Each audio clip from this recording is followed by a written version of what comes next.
and Channel 8 is ready to go. So let's go ahead and get this started. Good evening, everyone, and welcome to tonight's study session of the Boulder City Council. I am Councilmember Nicole Spear, and thank you for joining us. Mayor Aaron Brockett is out tonight due to a family emergency, and Mayor Pro Tem Wallach will be leaving at 8 p.m. We have on tonight's agenda 3 items. Our first item will be providing an airport community conversation update. Next, we will have a discussion on the membership application to the Rocky Mountain Airport Noise Roundtable. And our last item is a presentation on community broadband. We will start this meeting with tonight's announcement.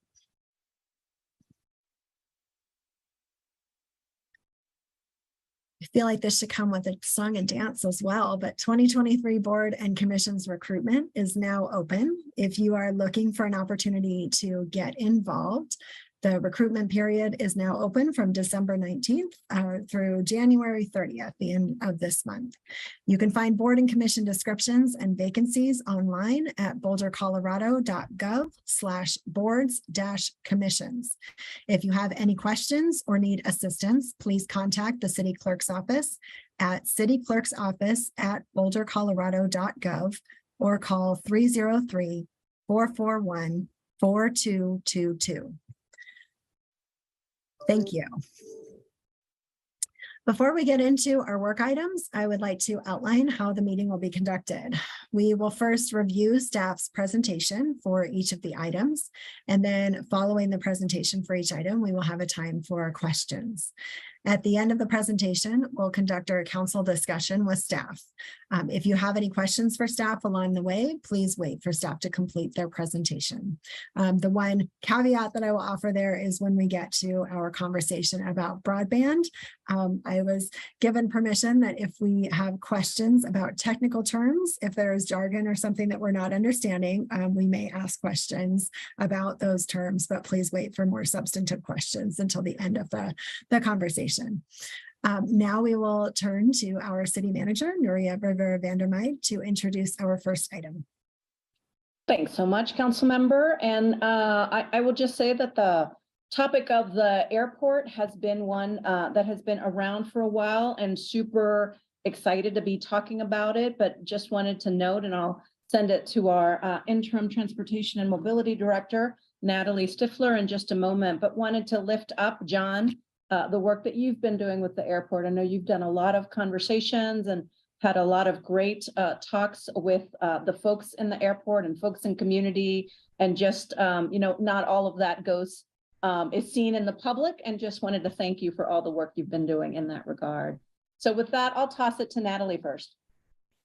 Thanks, Nuria. Good evening, Council. I'm Natalie Stifler, the Interim Director of Transportation and Mobility, and I'm joined here tonight by John Kinney, the Airport Manager, Allison Moore-Farrell, she's the Project Manager, and Amalia Andrews from Kimley Horn with the consultant team that's helping us with this work. I wanted to take a few minutes tonight to address a couple points that are important to highlight as we move forward with this process. The purpose of the community conversation is to hear from the community about the desired future of the airport. The ask for this came out of the Boulder Valley Comp Plan update in 2020 from section 6.23, where it states, at the time of the next airport master plan, the city will work with the community to reassess the potential for developing a portion of the airport for housing and neighborhood serving uses.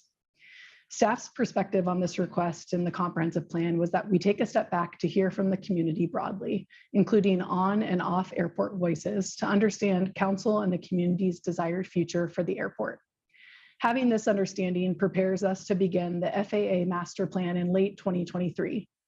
The FAA master plan is a federally prescribed process that requires us to plan for various levels of capital investment in the airport. Staff wants to go into the FAA master planning process with a strong understanding of City Council and the community's desired future for the airport, and this community conversation project will allow us to do so. This is not a process to respond to individual requests for repurposing the airport or to noise complaints. Prior to this evening, we heard strongly from some airport tenants their concern with some of the content that you will hear tonight, and that was also shared in the memo. I want to clearly state that the snapshot of feedback that was provided in your memo and that you'll hear tonight is just that, only a snapshot. For various reasons that Amalia may elaborate on, We ended up only conducting a small number of interviews with off-airport stakeholders as we prepared for this item tonight. So you're only seeing feedback from a small number of interviews. There is much, much more work to come. We fully expect that there will be varying voices and feedback from on-airport stakeholders about the desired future of the airport that you are not seeing represented in the comments tonight. For example, we haven't had a chance to conduct interviews with the business community. We've engaged with John Terr, and he will be helping us facilitate those conversations in the near future. Please rest assured that we will have a robust engagement process that ensures all airport stakeholders are represented. So with that, I will hand it over to John Kinney to highlight a couple other things that we're working on concurrently with the airport community conversation, and will inform our next steps.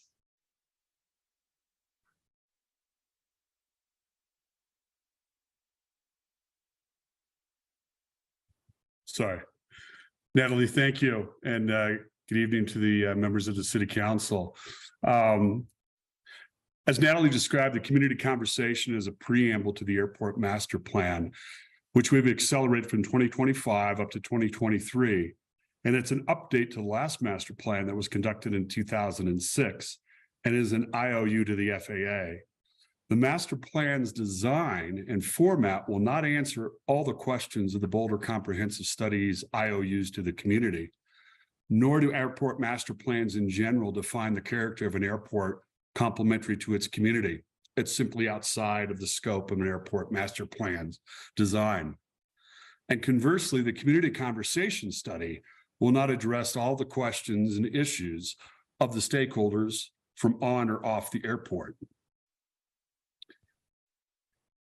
Excuse me, technical, my computer is freezing here.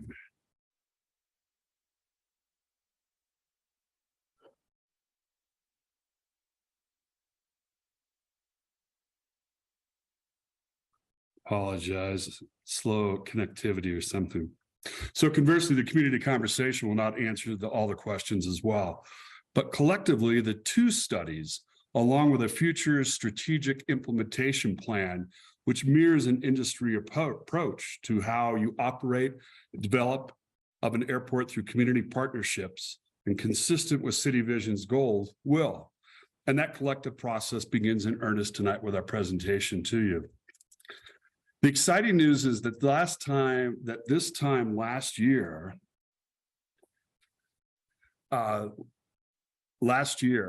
the airport stakeholders and community members were passionately at odds. It was simply cat-dog. Data was absent from any discussion. Emotions ruled.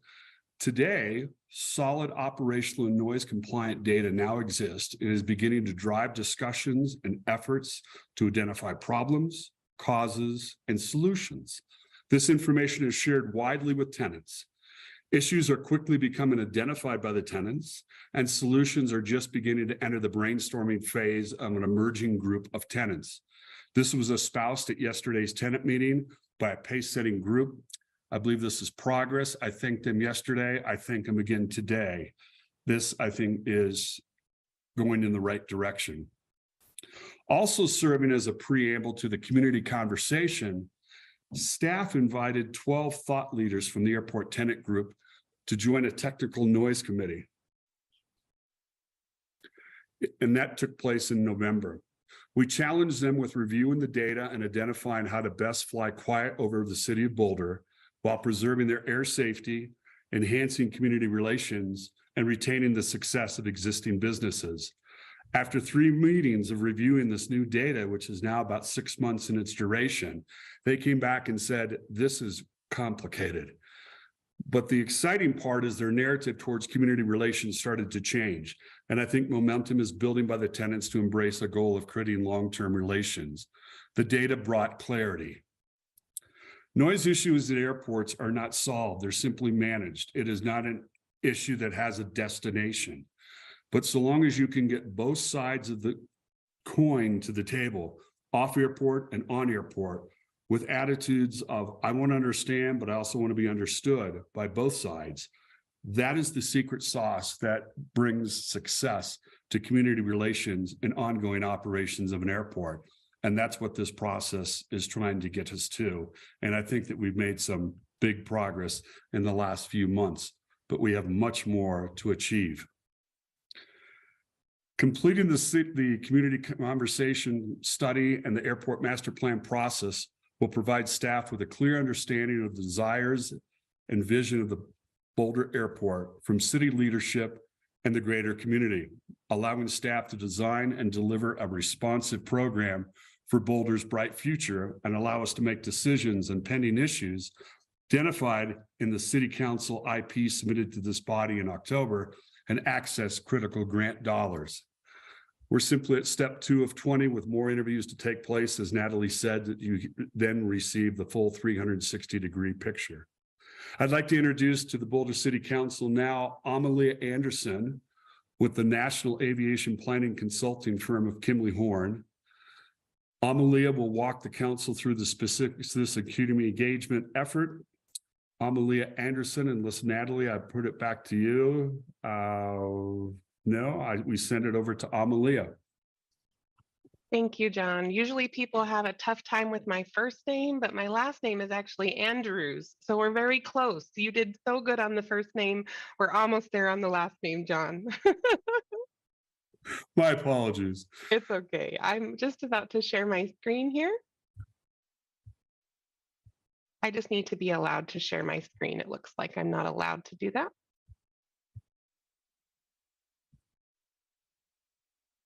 Amalie, Sure. do you want to present your presentation? This is Elisha, the city clerk. Do you want to present your presentation or do you want us to pull it up for you? I'll go ahead and present it if that's okay. All righty, we'll do. Emily will give you the option to share your screen. Thank you. Okay, do that now. Okay, can we see the screen, John? Again. Thank you. All right, good evening, Council. Thank you for the opportunity to be here with you this evening. My name is Amalia Andrews with Kimley Horn, and I am the project manager for the Boulder Airport Community Conversation Project. Joining me this evening is Olivia Perez, part of our community engagement team, and Andrew Scanlon, our aviation technical expert.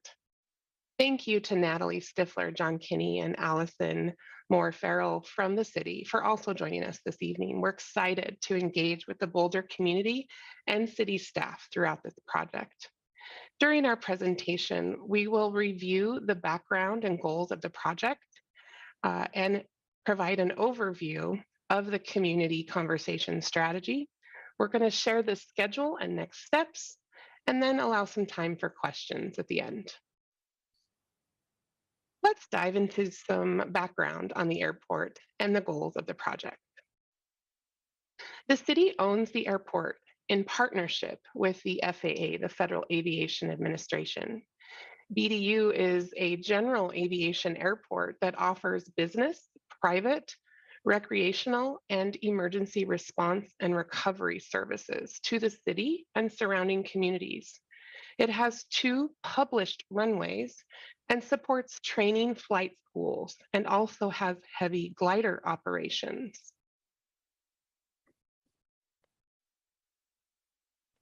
John discussed the technical noise committee at length in his remarks.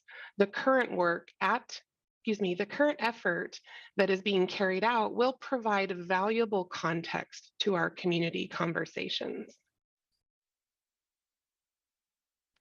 Building on the Boulder Valley Comprehensive Plan and to prepare for the future Airport Master Plan update, we will carry out a series of community conversations with the Boulder community to understand the goals and aspirations for the future operation or development of BDU.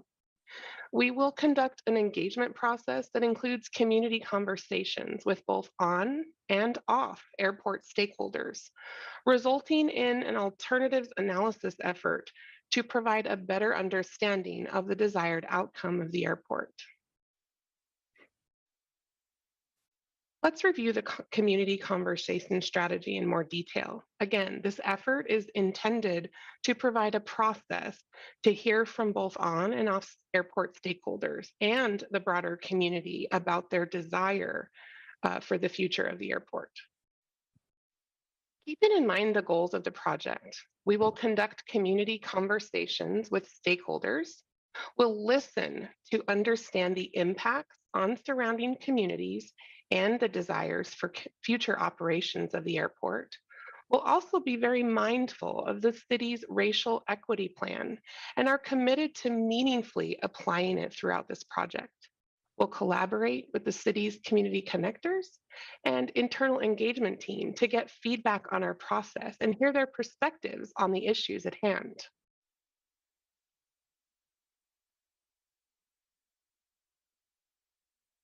The community conversations effort will kick off with one-on-one stakeholder interviews.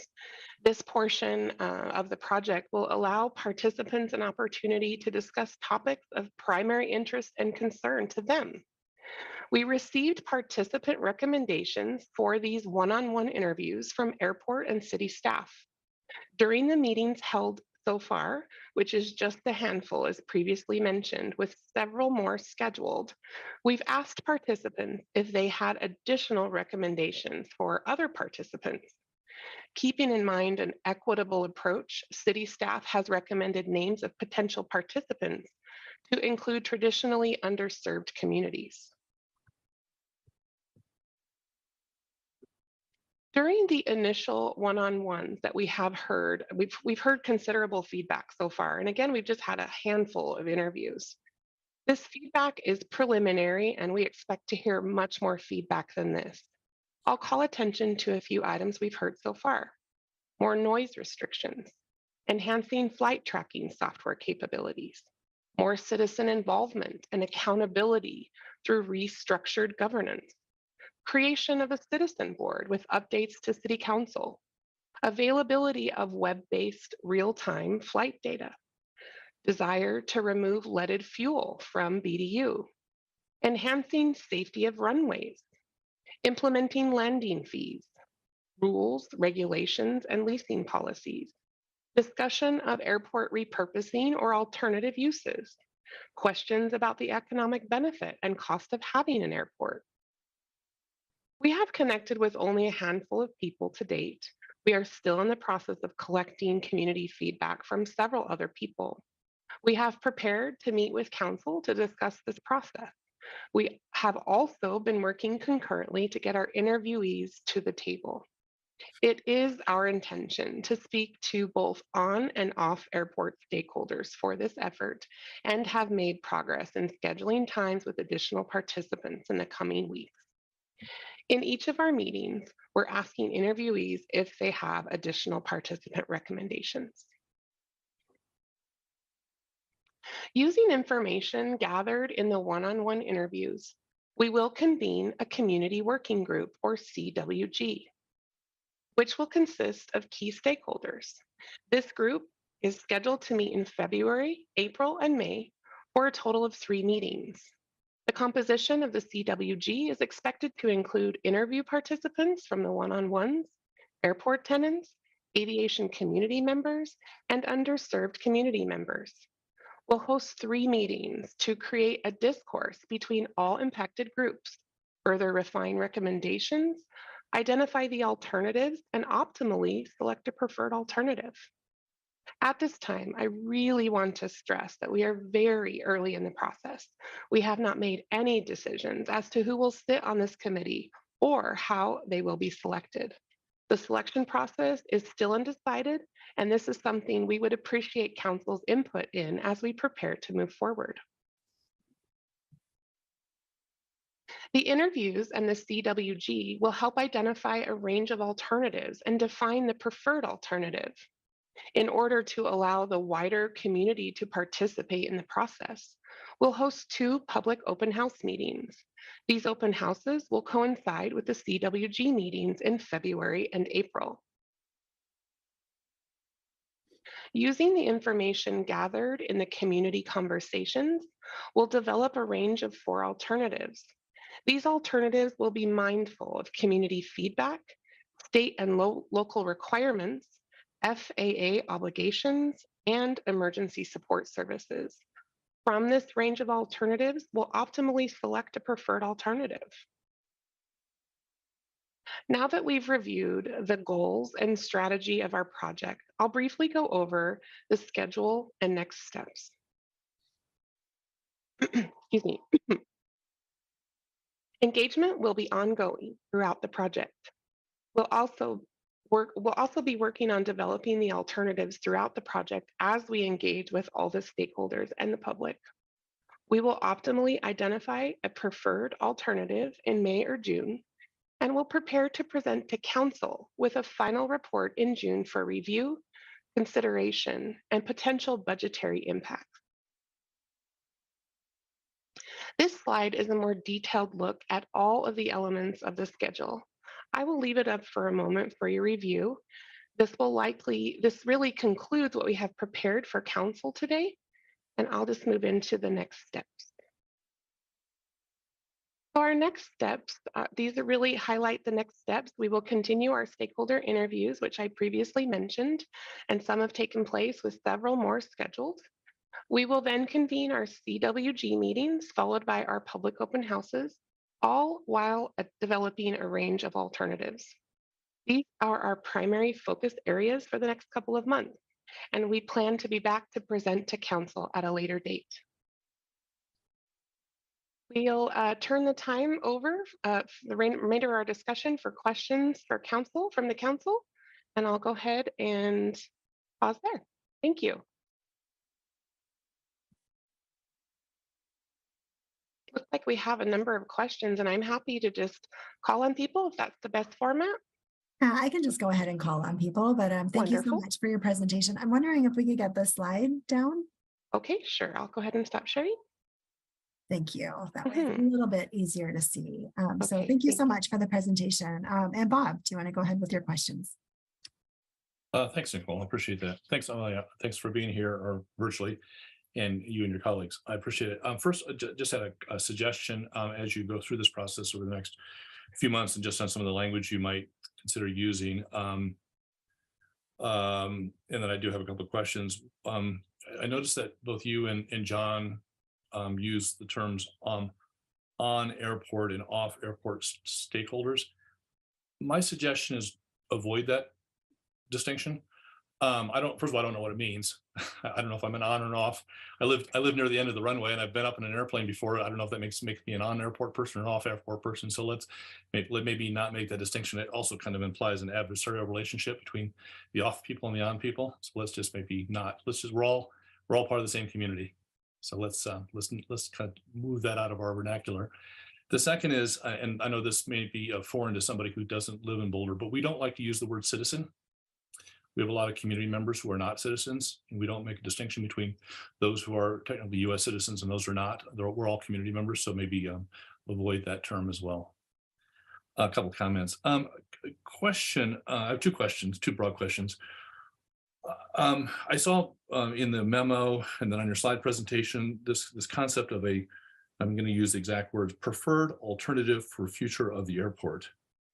I'm not sure what that means. That kind of implies that there's something different going to happen at the airport. So when I heard the word alternative, it sounds like we have something and we're going to go to something different. So what does alternative to preferred future of the airport mean? Andrew, maybe you could help walk us through a bit of the alternatives process? Sure, and John, feel free to jump in as well. Excuse me, as we go through this. As John articulated at the beginning, the master plan process that will be a subsequent process to this is really prescribed by the FAA, and the process is really focused on growth on the airport. What this community conversation is intended to do is help understand what the community's vision is for the airport. Do we want to see a continuation of recreational activity at the airport? Would we like to see that transition into some more business aircraft activity that would help enhance revenues of the airport? Or is there an alternative option where maybe the operations are scaled back completely? So it is trying to help frame what that vision of the airport would be going forward for when that master plan starts.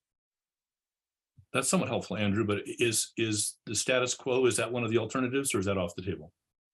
It is a potential. We haven't defined what the alternatives are at this point.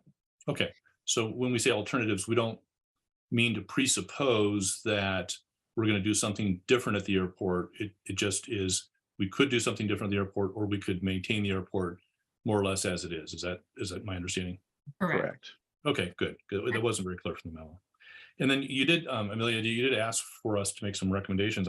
I'm a little surprised that we're going to have our first meeting of this community working group, but we haven't figured out how to convene them or who they are.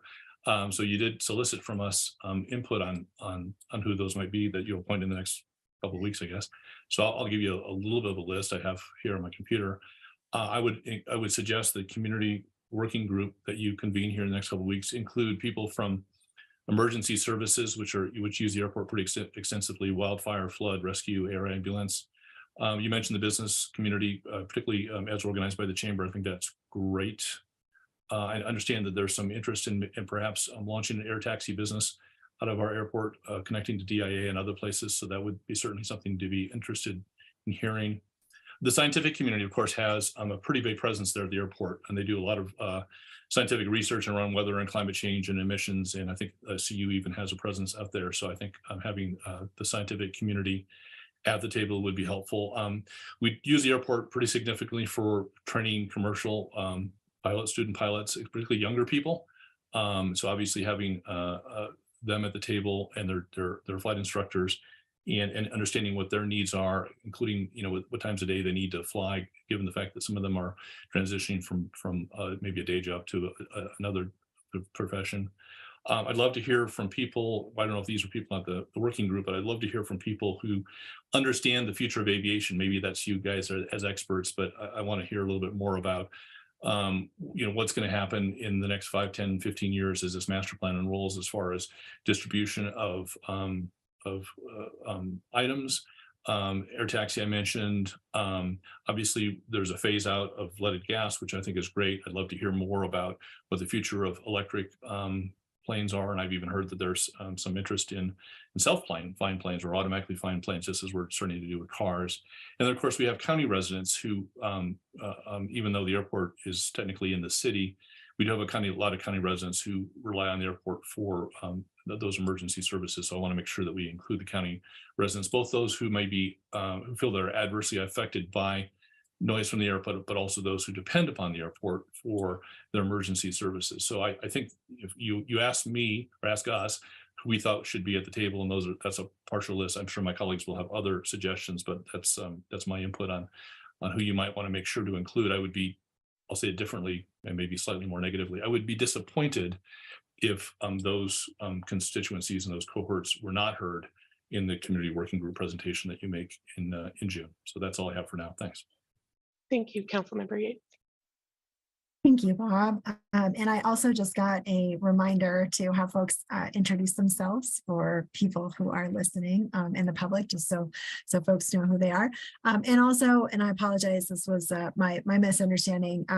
I was thinking we were taking questions kind of on the presentation itself, but there are also 3 questions that staff had posed to us in the memo. So I am going to drop these 3 questions in the chat. I'll state them out loud here as well. Bob, I think you went through them all very concisely. Thank you. But so for folks who are responding, if you would please just if you have any questions, please get them out of the way. And then I would like to focus on these 3 questions, which are there any additional stakeholder groups not already identified that should be included in the process? Do we have any additional feedback about the process defined here for the airport community conversation? And are there any additional conversations that the project team should be aware of? So Bob, I think you kind of hit on all 3 questions, but folks moving forward, if you could address those 3 questions, that would be very helpful. That's just so we can give staff some very specific feedback there. Thank you. Matt, you're up next.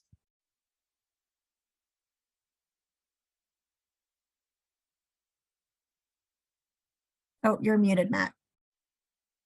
That helps, doesn't it? Thank you for the presentation, and thanks for bringing some of this information forward. Bob touched a lot of where I was going to head, so I won't repeat that, but just chalk me up for a ditto on just about everything Bob had said there. I'll add maybe a little color to a couple pieces. One in particular is just, I can't stress enough in reiterating where Bob was in terms of, I think everybody needs to be at the same table, and we need to not be dividing into groups. For one, That's, I think, where the best ideas are. And some ideas might be given context of other groups' knowledge and understanding will help modify one particular group's ideas. So I think everybody's got to be at the same table. It might take a little longer to synthesize things, but I think the overall end product will be well worth our while. And then I want to sort of also piggyback a little bit on, I just do not like the word alternatives here, because to me, it sets up that we have predetermined outcomes.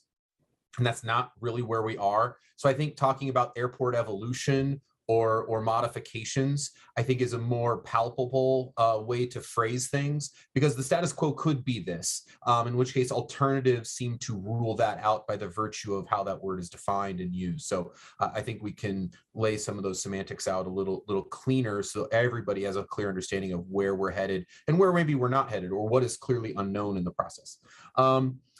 So with regards to the questions, that sort of answers, it's a ditto on Bob on a lot of that, especially those groups that Bob mentioned. Feedback about the process, again, bringing everybody to the table. And the last thing is sort of additional considerations. It's a question that may be related, maybe slightly not. And glad we have some FAA related folks here, or at least know the process. But how would we go about engaging the FAA with regards to some general like safety concerns with not just BDU and the surrounding region? One thing in particular, in some of my experience flying, is there's not a whole lot of coordinated communication because we don't have a succinct set of towers between BDU and a bunch of other regional airports. And so I'm wondering if there's ways in which there's some greater communication, because I do understand that for some pilots that becomes somewhat of an issue in terms of understanding where they need to be in space and certain other interactions. So that might be a little separate, but it might be part of that larger master planning conversation we have is how do we evolve that airspace to be a bit more safer and dealing with the increased volume of traffic and use in that area, and moving from what may have been originally more of a rural airport to a more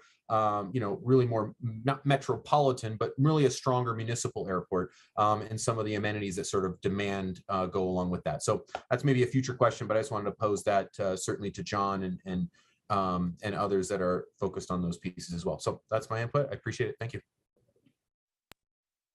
Thank you so much, Matt. Mark, you're up. Okay. Couple things. First, I wanted to thank John for the efforts that he's making to create a better atmosphere and environment at the airport. It's obviously been the subject of a lot of complaints, and I think the steps John is taking are going to be helpful. I certainly hope they will be. I would first suggest that the term preferred alternative is a little odd to me. Essentially, I think it's our job to select the preferred alternative. And that sounds like it's getting into the policy making that we ought to be doing. And with respect to the groups who should be at the table, I thought Bob's list was very comprehensive, but it was essentially comprehensive with respect to those people who either operate at the airport, do business at the airport, and have a deep, deep connection to the airport. I would like to see some people at the table who are neighbors. I'd like to see some people from Vista Village who are neighbors and have felt disproportionate impacts from the airport. And I'd like to see some people who might even consider an alternative use of the airport. If you don't expand the group at the table, you're going to get a fairly predictable outcome. And I would like to see a less predictable outcome, one that is not just put on our plate and said, here, we talked to a lot of people and this is what we've got. So I would like to see a much more diverse set of people who are participating in this, whether it's Vista Village residents or people who might have a different vision or a different view of the airport and don't depend upon it for either their recreation or their business.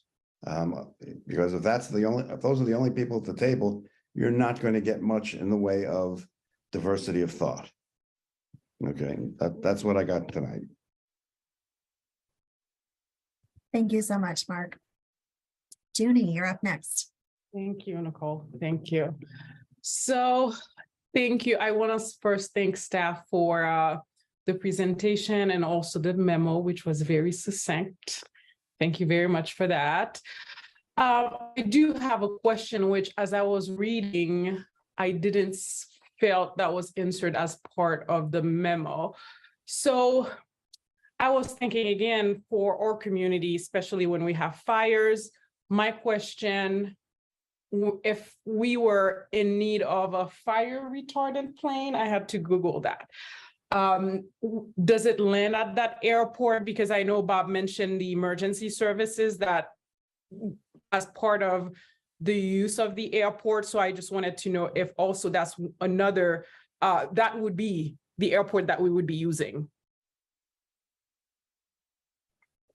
Judy, so there's a variety of aircraft size in the fleet of the U.S. Forest Service and its respective contractors. The smallest of those aircraft, you can almost think of it as a crop duster size aircraft. And a lot of times it's used as an advanced spotter for the larger aircraft to hit the target accurately. But they also do drop retardant. Those type of aircraft, as well as rotor aircraft of pretty much any size, and I would think there's pushing probably half a dozen different types of rotor aircraft in their arsenal fleet during firefighting, could also operate out of the Boulder Airport. So a fair number, rotor, and a couple fixed wing, but for the most part, the fixed wing, they're just simply too big for Boulder, and they would come out of Rocky Mountain that has a dispensing mixing station already in place. Okay, thank you for that. And I appreciate that. So I have a few other questions as I was reading. Here's a question. As I was reading, you talked about consistent on page number 3. You talked about have community engagement, which I appreciate a lot. You talked a lot throughout this really small report, how much community engagement that you intend to have as part of this process, and including different groups of people, of neighbors, the underserved communities. And also you mentioned the racial equity plan, all things that I believe are extremely important to us as a community. But my question to you, I saw as you were talking about underrepresented communities, my question was, what type of questions are people from these communities would be asked? And I want to be careful how I ask this question, because I'm not saying don't ask them, but I'm wondering what type of feedback would you be looking for from them? Because as I read the document, and having been on council for about 3 years, and we've had this conversation before on repurposing the airport for housing, for instance, and reading this document, that was not my impression. And it could be, as you heard tonight, it could be the status quo. So I'm wondering what type of questions, I suppose this could come later, but what will you be expecting from these communities? I didn't get that sense from reading this document.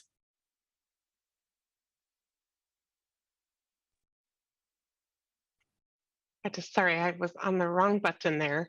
So we are trying to ask the same series of questions to everyone that we talk to in the one-on-one setting. I was just pulling up my questions that I typically ask in those meetings. But we ask people generally try to understand what is their connection with the airport.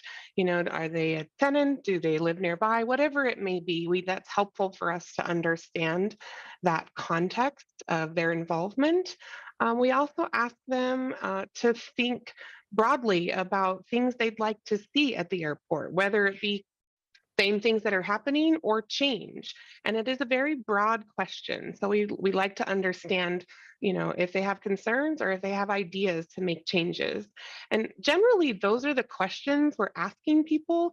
Again, some of the we've only had a few meetings with people, right, so far. And the conversations are kind of just people elaborate how they choose to elaborate, and we just make sure that we're asking very similar questions, so we're getting that same set of information from everybody.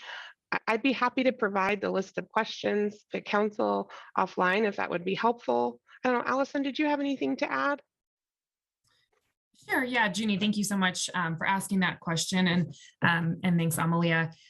We have been reaching out to underserved folks in the community. There's 2 mobile home communities near the airport, both San Lazaro and Vista Village. And we've actually been building off some of the work from the East Boulder subcommunity plan. Even though the airport is not in the East Boulder subcommunity plan, it is adjacent to. So in speaking with the project manager from that project, we learned that there were some conversations about the airport and concerns. And, and so we looked into those comments and concerns. And so that did provide some additional background into some of the underserved communities that are directly impacted by the airport. So that was important for us to gather that understanding and then kind of learn more from these interviews and continue on with our engagement process from there. Yeah, thank you for that. And to answer your questions, I agree when it comes to the stakeholding, and I agree with the list that Bob mentioned, the business community, emergency support services, flight instructors, all that sounds good. But also, I think Mark mentioned that earlier, having community members as part of this process, which you've already mentioned. And I looked at in page 4, you mentioned the common comments or aspirations and desired outcome. Most certainly people who live in this area, we get a lot of emails from community members who are very unhappy with the noise level there. So having them part of this process would be very important. And also, as I was thinking through this, I thought maybe because if the plan is to keep the status quo, it could be ultimately,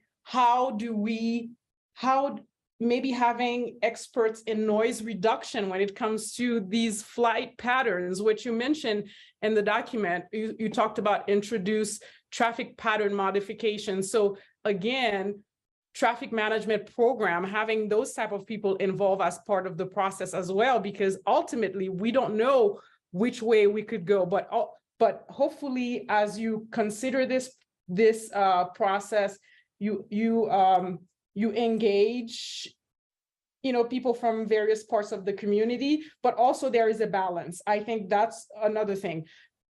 Percentage of stakeholders, ensure that there is a balance as you're considering that. It's not heavily one-sided based on one's group involvement, which is very likely there are people who that's their job to get involved in government processes. So reaching out to those community members who are least likely to be involved as part of this process, who are often the people who are most impacted by living in those areas. So yeah, that is my comments, and thank you. Thanks so much, Jenny. Tara, you're up. Well, first I want to take a minute to thank John and Natalie for teaching me all about airports for this past year and how much time you spent. I really appreciate it. There's things I never thought that I would know that I do know now. So I am very happy that Allison already answered my question. The only thing I was going to bring up, I don't need to reiterate all the other things my colleagues have said, but I have been thinking about the East Boulder subcommunity plan and how the airport will affect it, since we've started talking about the East Boulder subcommunity plan, because nobody on council wants hundreds of more letters of people complaining. So how we would rather fix the problem first. So I'm very happy to know that you've already been thinking about that. And I was going to say, how are we going to know what they think ahead of time? But I think you've already solved that problem. And you are including people that are involved in the East Boulder subcommunity plan, correct? Yes, the project manager, she's on the meeting right now. Actually, she's on our for the East Boulder subcommunity plan. We've asked her to join our internal city team for this project. So I think she's probably one of the most knowledgeable city staff to be sharing that perspective. That's great news. And since we are putting so much effort into more housing in East Boulder, it makes me very happy to know that we're going to be dealing with this now ahead of time. And I'm hoping for everybody involved too. There's nothing better than a working group, in my opinion. I was involved in 2 of them before I was on council, and we actually solved problems and we worked together. It's like the And they were very specific problems, so it wasn't general. So we were able to really, really hone in on the specifics. So I'm extremely excited about the future of the working group and all that we have planned. Thank you, Tara. Does anybody else have questions? Otherwise, I will just jump in with a couple. Yes, Bob. Yeah, thanks, Nicole. Just a couple clarifications. First of all, I really appreciate Mark and Ginny calling out the community. I meant to include that in my list. It was already on the list in the memo, so I was trying to supplement that list, but I should have mentioned members of the community. Of course, members of the community need to be part of a community working group, and I'm glad that they clarified that. The second is we actually haven't received very many emails from community members complaining about airport noise in the last few months. I don't know if it's the weather and people fly less in the wintertime, or maybe this noise kind of reduction committee has already started to take some effect. I know that there's guidelines at the airport, and I know this committee has been working on making sure to inform pilots about what those guidelines are. And I just noticed a very significant decline. We didn't receive a ton of emails from community members. I've been on council for 7 years. They kind of pop up in little bunches, but we haven't received a whole lot recently. And so, John, if that's as a result of the group that you convened, congratulations. We'll see if that continues when the weather improves and more people are up in the air. So I'll give you a two-part answer. I think it's seasonality. I think you've had about 50% reduction in operations this last month, but you still have an extremely high number of non-compliant flights. Having said that, and I'm only talking seriously less than a week in terms of this shift by a group of folks at the airport, which is just great. You had 2 people from Gun Barrel write letters of compliment, appreciation, saying you're going east, you're staying high, we'll complain when you don't comply, but we'll also praise you when you do. And it's that type of getting those very reasonable groups together in a working group that I think will yield the greatest results. So seasonality and awareness, which is one of your most effective tools and one of the most probably low-hanging fruit that we have in this noise program, is to heighten the awareness throughout the Front Range of Boulder's issues and hotspots. Thanks, John. Appreciate it very much. All right, and Mark, you got another question or comment? Yeah, just a quick question for John. I think what you're doing with that group is terrific. But my question is, if you have somebody who's recalcitrant or non-compliant, do we have enforcement authority? Or what is the nature of our enforcement authority? Mark, I would describe the group as evolving, and I think that we've got some traction after each one of those meetings. We originally brought this data to the entire group without having a technical committee back in March. And it was simply, there's not a problem, but in fairness to them, they had no data to look at. It was just simply hearsay and folklore. There was 4 people complaining about the airport. Well, then we started collecting the data, and it was 80, 90, 100, 120 people complaining. And they got to see some of the complaints, and some were very legitimate, and others were were a little bit, but the vast majority were very legitimate.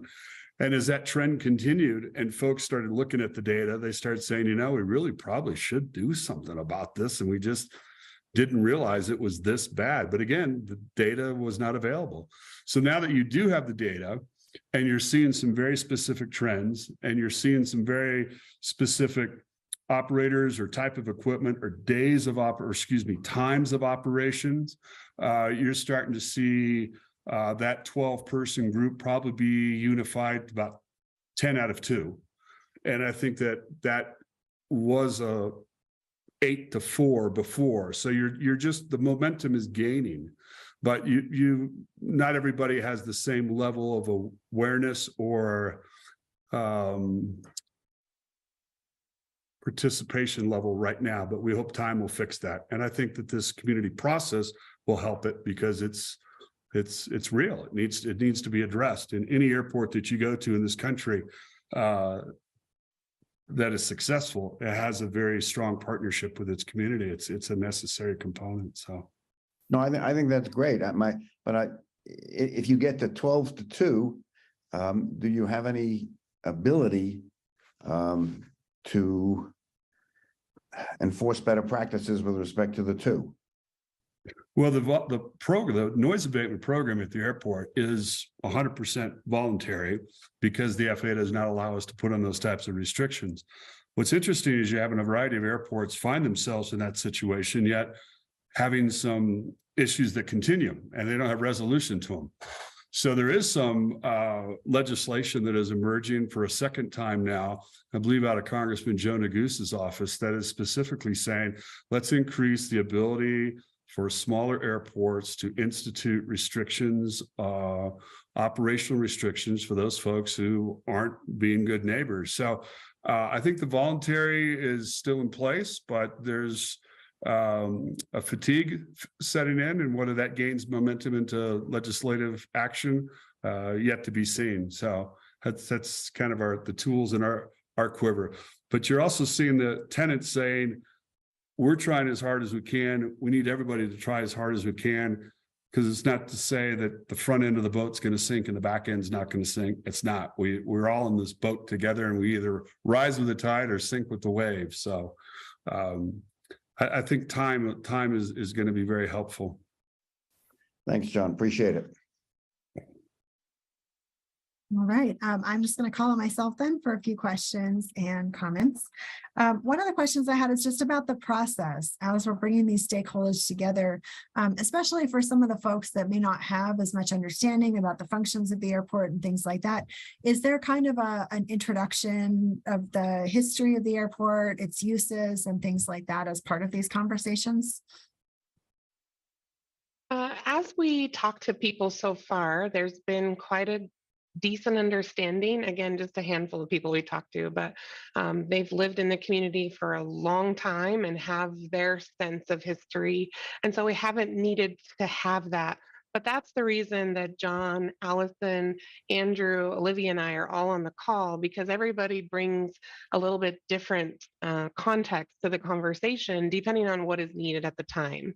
And so the intention is, as we continue to talk to more stakeholders, their knowledge and awareness of the airport is going to be different. And so the intention is to have that conversation in a very comfortable and safe way and allow for that to take place. So my intention is, if people need more information to understand the history, we're prepared to provide that. We have a list of some general information about the history of the airport that we can give if needed. Haven't had to yet, but definitely prepared if that's needed. Okay, thank you. Yeah, and I can definitely see that as it expands out a little bit. Sure. For those in other areas of town who aren't that close to it, we may not have a thorough understanding of all the different functions and uses. So thank you. In terms of thinking about other groups to engage, one of the ones I was wondering about was our Transportation Advisory Board. Since this is a transportation issue, will we be engaging with them as well? And then the other one, I don't know that anybody mentioned it here, but I believe it was Matt that you mentioned this to me about engaging our open space potentially, and just thinking about kind of some impacts there.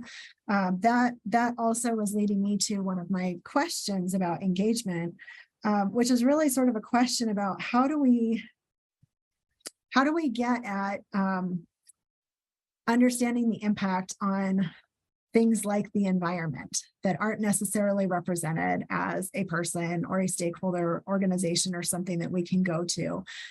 So I'm kind of having the Lorax flash in my head of who's going to speak for the trees, right? So just that sort of thing of who can give a sense of the of impacts on, the environment, or just speak for that aspect of it. Because I imagine there are some emissions related things that impact on our air quality, and especially for those who are living really close to the airport. So just trying to, I don't know what the answer is, and I expect that you all know that better than I do, but who's going to be the Lorax in this situation?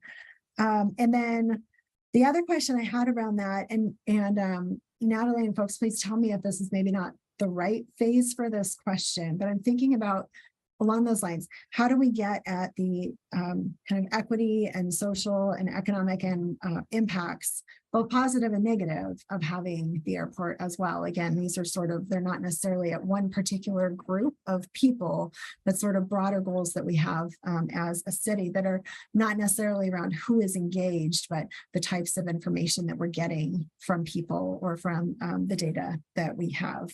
And I just wanted to echo also Bob's comment about thinking about the future of transportation. So especially as we're moving to more of these vertical takeoff and landing kinds of vehicles and things, what does that mean for what's coming in the future? Because that's another group that's not represented necessarily right now in terms of airport users or people in the community, but certainly one that's coming down the road. And how are we engaging with those folks too? So that is, I think, everything then, and I think we can wrap up this discussion. So just to kind of hit on some of the highlights, we talked about some changes to some of the language that we're using throughout this engagement process. We gave you quite a bit of feedback on who else we would like to hear from, which groups to engage. And I think overall what I heard is that we would like a very broad and inclusive process here. And I think the other theme that I heard was not going in with a predetermined outcome, but really being open about what we're going to be hearing from people in these conversations. So is there anything else that you all need from us on council as you move forward?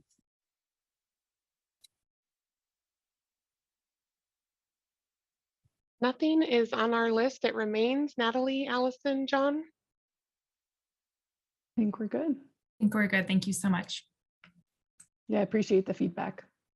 Awesome. Well, thank you. And thank you, Natalie, John, Nuria, leading it, Amalia, Olivia, Andrew, Allison. Thank you all so much for being here and bringing us this information and including us in the conversation.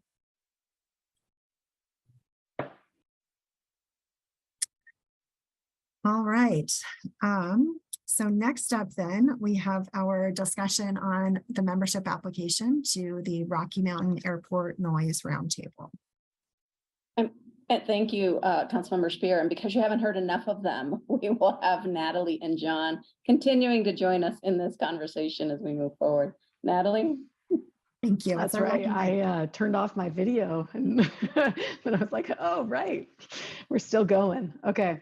Well, yes, thank you. Thank you, Nuria. And this will be relatively brief. I just wanted to kind of reiterate the information that we submitted in the memo that Carl submitted to you earlier, I believe last week. And really the request is of council to consider participating in the Rocky Mountain Metro Airport Community Noise Roundtable. And really, you know, the staff's interest in bringing this forward to you is that we've recognized that there are potentially decisions being made at the Community Noise Roundtable that we're just not at the table at right now. Other areas, other local governments around the area that are impacted by RMMA flights, Arvada, Boulder County, Jefferson County, Lafayette, Louisville, Superior, Westminster, they're all at the table. And so there's just the ask of if council would be willing to participate in this. And we can certainly, John and I are available to answer questions if you have questions about what that would look like. Thanks so much, Natalie. Well, let me first start with, does anybody have questions for Natalie about what this looks like? Matt, you have a question? I do. I guess it's sort of, I would assume for some clarification that given that we'd be entering into an IGA, would it be like some of these others external ones where it's a council representative and a staff backup? Is that kind of the structure you're looking at here?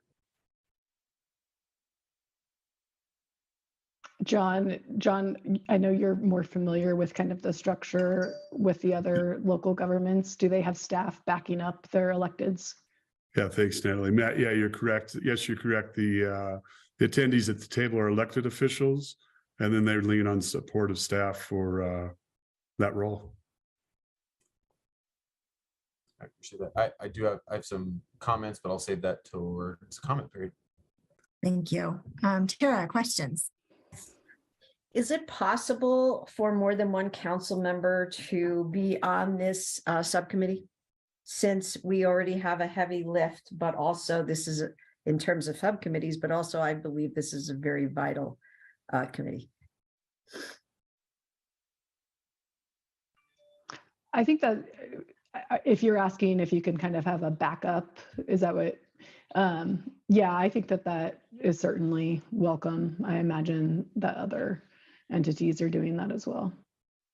Can I just make I apologize. Can I make a clarification on that? Because if we do have 2 or more council members at a meeting, then that could constitute a business meeting and may then need to be notified. But if the question is whether or not council can elect someone to be at the meeting, and if they're not able, then someone else can substitute in their stead. So it's not 2 at the same meeting, but rather an alternate or a substitute. Correct. Then I think that's a I was different. thinking of an alternate or even sharing, committee sharing.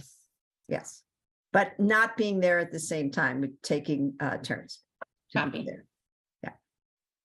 That unless Teresa tells us otherwise, I think that would probably be fine. Tara, do you have any other questions? Your hand's still up, so just wondering if there's more. Okay, great. Then let's maybe go first to the questions that staff asked us. And Matt, I know you've got some comments, but if it's all right, I would like to do just the questions first, and then we can do comments after. So the first question was, is council interested in applying for city membership in the Rocky Mountain Metropolitan Airport Community Noise Roundtable? Could we get a show of hands of everyone who would say yes to that question? I'm going to also interject that Mayor Brockett said that he was supportive as long as we have a volunteer. Okay, thank you. Okay, so it looks like that's almost all of us, not quite. Looks like we got, oh, okay, yep, okay, I think. I just to clarify that, I'm kind of with Aaron. I mean, yeah, if somebody wants to volunteer, I'm not going to stand in the way, but I mean, okay. I'm not enthusiastic. Yeah, no. Okay, that's all right. So, but you wouldn't be opposed if somebody wanted to. It looks like there's majority of us anyway that are interested in having someone participate. So the second question, and put your hands down unless you want to be selected as tribute. Does council have a member willing to serve as the city's representative should the city be granted membership? So please raise your hand if you would be willing to serve in this role. Okay, I see Mark, you've got your hand up, and Tara, you also have your hand up. Can I just say something, Nicole? Yes. Because I have Rocky Flats often on Mondays. And Mark, I know that you're often busy on Mondays, so I would be willing to share, be an alternate if Mark wanted me to. But I don't need to be. And Rachel, you just put your hand up too. Yep. The other thing that Mayor Brockett shared is that they are going to change the day that this meets, but they don't know exactly when that will be yet. So I don't know if it was mentioned, but somebody just said Monday, and I don't think they're going to meet on Mondays. Okay, wonderful. Thank you. Well, so I think what I hear is that Mark is willing to serve in this role, and Tara, you're willing to be an alternate as needed. Does that sound okay? Did I specify that correctly, Tara and Mark? Yes. Okay, so you're nodding. And is there anybody that has an issue with that or objects to that? All right, silence. So I think then that is your answer, Natalie. So we'll have Mark is willing if we are admitted, and Tara will be an alternate as needed. And now open up for comments. Yes, Teresa. If this is, I think that this would be an appointment. And so I would recommend that council formally adopt this or ratify it at its next regular business meeting. Perfect. Thank you. And is this anything that, because we're saying it here, is that sufficient to get it on the next CAC on our agenda? Great. Yeah, staff will note that. Great, thank you. And Matt. I thought Mark was piping in there. And he even did it with Scout's honor. So I really hold him to his word. Well, I mean, the only thing I just is there's, predominant departing traffic takes off on runway 30 at Rocky Mountain, and that takes them west, right towards us. So there are a lot of limits with the FAA and the Class B airspace overhead. So I just want to go in. It's important to go in knowing that there are a lot of guardrails already on what flight paths can and will be. So just going in, not thinking that we can pick and choose and paint on a map where planes will go. So just going in with those expectations, I think, is an important thing, that there are a lot of very tight guardrails on where traffic can and can't go. So just to manage expectations on that, I just want to just sort of point that out, just how that airspace tends to operate with the commercial traffic going overhead. So just wanted to clarify that. Right, thanks, Matt and Mark. Yeah, I agree with the comments that Matt made. This group is going to have a fairly limited brief in terms of what they do and what they can do. It is not going to be an organization that restructures airport operations. It's to address noise, and to the extent that we can find ways in which we can do that, which don't run afoul of the FAA, we can do it. But it's going to have a limited jurisdiction, and as a community, we need to know that our membership in this group is, as Matt said, is going to have a lot of guardrails around it. We'll do what we can do. Thank you, Mark. Kara. Yeah, I only wanted to state that I'm just looking to make things a little bit better. And in every subject, I think we can often make things a little bit better for the community members. And that would be what I would be trying to do. So, but I agree with you, Matt. I know. Great. Thank you. Natalie, do you have what you need from us? We do. We'll take next steps and after the next council meeting to proceed. All right, thank you. And thank you for what must be one of the shortest study session items we've had. So thanks. Thanks. All right, we are running. Tara, your hand is up again. Is that an old hand, new hand? Okay. Wonderful. Thank you. We're running a little bit ahead of time. Does anybody need a 3-minute stretch break? I see some yeses. So let's maybe 7:10, and then we'll head into our broadband discussion. So just take a really quick stretch break, and we'll see you at 7:10.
We're coming back at 7:10. So we'll now move on to our community broadband discussion.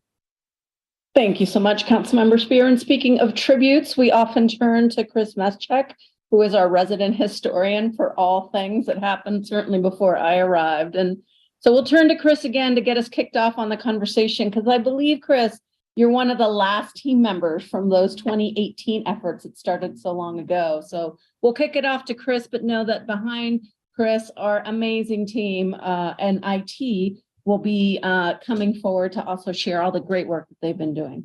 Chris? Thanks, Nuria. And yes, I did have the pleasure of helping on our team last time we were intensively working on this. So they asked that I kick things off, so I will do that very briefly. If Emily, you could pull up the presentation for us. And as Nuria mentioned, it's been a little while since we've been before council. I think the last time we were here was in 2019. So I'm just going to introduce our other team members and presenters and go over our agenda. So if we go to the next slide, first, what we're going to do is cover the broadband ecosystem and really the fiber investment that has occurred in Boulder. And that's going to be presented by Tim Scott, who is our broadband project manager. And we hired Tim back in, I think it was 2018. Tim's really an expert in broadband and in the fiber space. He was just concluding some work in Centennial. We were lucky enough to snag him, and he's been leading especially a lot of our backbone work. And then second, we're going to cover the approaches to community broadband and really the options that we've laid out for council consideration. And Mike Giansanti, our Deputy Director of Innovation and Technology, is going to present this, as well as the key decisions that are coming in the year ahead and our next steps. Mike's really our key leader in this space in the department, has been leading much of our smart city work as well. We're going to have Tim, myself, and as well as Mike and Jennifer Douglas, who's our Director and Chief Innovation and Technology Officer here as well. And we're really teeing this conversation up today for really an initial scoping conversation and really a framing conversation to make sure we're focusing on the right next steps as we dive back into this work. And as Tim's going to cover, there's a lot that's changed in the landscape since 2015 to 2018 when we were working on this, and then some areas that haven't really changed. But some of the areas that have changed, especially in Boulder, is the private investment that our incumbent providers, Comcast and Lumen or CenturyLink, have made in upgrading their systems, as well as changes in kind of who the service providers are nationally and the models that are successful. So we're going to spend a fair amount of time on background and kind of context to bring everybody up to speed. So with that, I think we'll go to the next slide. And we have 3 questions that we're going to pose for council. We'll recap these again at the end. So with that, next slide, and I'll turn it over to Tim. Thanks, Chris. Good evening, council. Thanks for being here this evening. I'm assuming everybody can hear me okay? Okay, great. So yeah, next slide, please.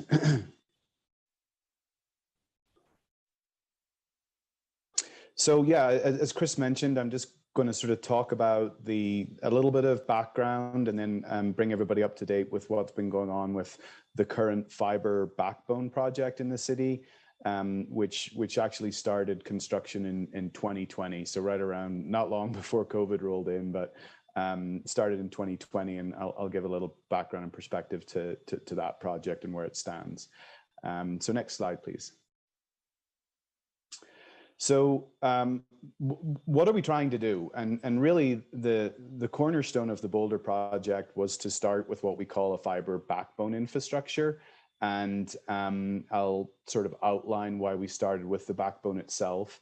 And then the longer term goal has always been to sort of understand how that fiber can then backbone could be utilized to bring fiber to the premise. So the goal to get fiber, and fiber, I think now has become, a common talking point amongst municipalities and mayors, and is really seen as the leading type of telecommunications infrastructure. And it's, a piece of glass cable, it's an inch in diameter, and it's typically deployed underground. And it's not a very glitzy technology, so we don't talk about it very much, but when you're driving around or along an interstate and you'll see the big coils of orange piping at the side of the road, or in the last few years in Boulder when you've seen the orange and other colored conduits that we use on the big reels, those conduits are going underground, and the city's fiber cable is being deployed within that 2-inch conduit. So it's a pretty slow, pretty labor-intensive process, obviously, to get that infrastructure built. But you know, as I mentioned, you know, widely regarded as the new infrastructure of the 21st century, and really that's because it's got this ability to essentially offer unlimited data.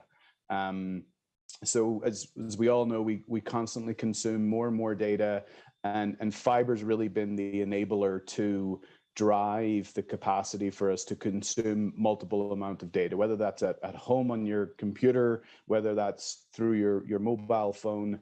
You know, fiber has been pushed closer and closer to the user over the years, and is essentially the main reason we have both high-speed wireless solutions such as your cell type services, and you hear of things like 5G. These are all driven by fiber capacity, even though the end connecting technology might be wireless, like Wi-Fi at home or your cellular service.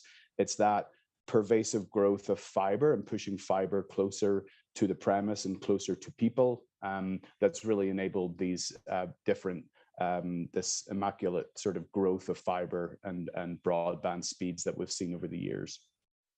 So fiber is really considered the next generation infrastructure for supporting applications that demand high throughput. You know, certainly at home, we've seen how, you know, during COVID, when everybody was working at home and we had, you know, kids that needed video access as well, that even our current infrastructure that we have today in the city of Boulder, you know, that infrastructure was tested, just like any other municipality across the country, to support the ability for everybody to be home running videos and maybe kids running movies and stuff at the same time. So if you just look at the right, you'll see here how, you know, cable is the predominant infrastructure in most mid-sized cities, and it has sort of served well over the last, you know, 20 years, 30 years, and they continue to think of innovative ways to try to get more capacity out of that cable infrastructure. But really, you know, fiber is considered the new infrastructure, and the goal of many municipalities has been, how do they really, you know, figure out creative ways to bring fiber into their communities, and again push that fiber as close to premises, whether that's residential premises or businesses, and has this really unlimited capacity to offer gigabit type speeds that you've heard about from different gigabit communities and stuff like that. So really the key infrastructure and the goal to bring fiber out to premises in the city of Boulder. So next slide, please. And this piece of it is an interesting reflection, and I think, as Chris mentioned, you know, a decade ago we wouldn't have seen this in Colorado, but basically this is a snapshot of where you can get 1 gigabit broadband solutions sort of in the Front Range area. And you can see that, you know, there's a few sort of stars there that are clearly highlighted. And those are sort of neighboring communities that have brought gigabit broadband solutions to their communities in some capacity, maybe directly themselves or through creative partnerships. And you can see that within Boulder, we have a very limited number of units and availability for fiber-based 1 gigabit broadband speeds within the city. And I think, you know, 1 gigabit speeds is sort of considered the benchmark today for any type of telecommunications infrastructure in a modern municipality. So this slide is interesting. I think gives a good example of how other neighboring municipalities have moved forward to bring this type of capacity to the residents and businesses. And each model is a little unique, and each way they've done it a little unique. But certainly Colorado's been at the forefront of figuring out different ways by which the municipalities have been able to deliver this. Next slide, please. And you know, this is an important piece and sort of hard to squeeze into our times tonight. But I think it's obviously important to take a little bit of time to talk about what we've actually been doing on what we call the broadband or the fiber side within the city. So in 2018, it was kind of kicked off the concept of creating this backbone fiber infrastructure. In 2019, we moved into sort of the design phase. So how would it ultimately be designed? And in early 2020, we got contracts done and started on the construction of that fiber backbone. So today we've completed about 75% of that backbone. So that yellow infrastructure there is completed. It's 100% underground. It's all being final sort of testing and what we call splicing, which is how the cables are joined together. And then, it's important also to point out that the backbone itself, it doesn't just sit there in this architecture that you're looking at and not connect anything. We have direct connections to over 120 traffic signals. We have connections to some of the municipal buildings across the city. We have connections to some public safety sites that were part of this design that sort of represents why it goes in the route that you see there. So, it was important that we spend a lot of time on that design, and probably a good full year. And we've gone through the phases of connecting those other, what we kind of call community partners and city sites to that infrastructure. And one piece I want to point out that I think is very important, people often feel that we build this infrastructure and then you're not able to connect to it in the future.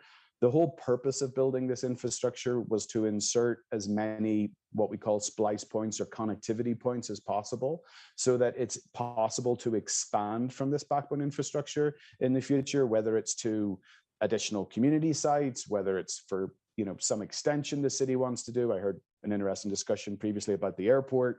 There are lots of creative ways to connect to the infrastructure. So what we build today isn't what you get. It's really just the starting point to figure out how we expand from that in the future. So as I mentioned, the red area is on schedule to be completed during 2023. We call that phase 5 and phase 6. It's our Canyon and Table Mesa rings. We have started construction there. There's a lot of rock, as you might know, on the west side of the city, which makes things very slow. But I do believe we'll get that completed in 2023. And that whole sort of 65 miles of infrastructure that you're looking at there should be completed and in service by the end of 2023. Next slide, please.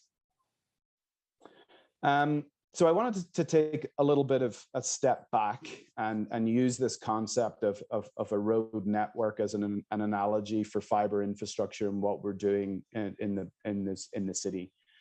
The highway is the fiber backbone that I just talked about. So the highway with the green tick there is what we've been building since 2020 and will finish in 2023. So that's 65 miles. It's a pair of 2-inch conduits that are underground, and one of those conduits has our fiber cable within it. The next steps or the next phases of the project will really involve how does the side streets of this highway get built? How do these fiber laterals get extended from this backbone infrastructure into neighborhoods? And then once you're extended into the neighborhoods, how ultimately do you build the driveways? So how do you get fiber drops to the specific residential premise or the business premises that you may be attaching to? So that's why there's a question mark there, because the decision that was made back in 2018 was, let's move forward and fund and build the highway first, and we'll have specific connectivity points to building the highway, but that'll be the starting point for how we answer the process of building the next phase of infrastructure, and that's basically being the side streets and the driveways.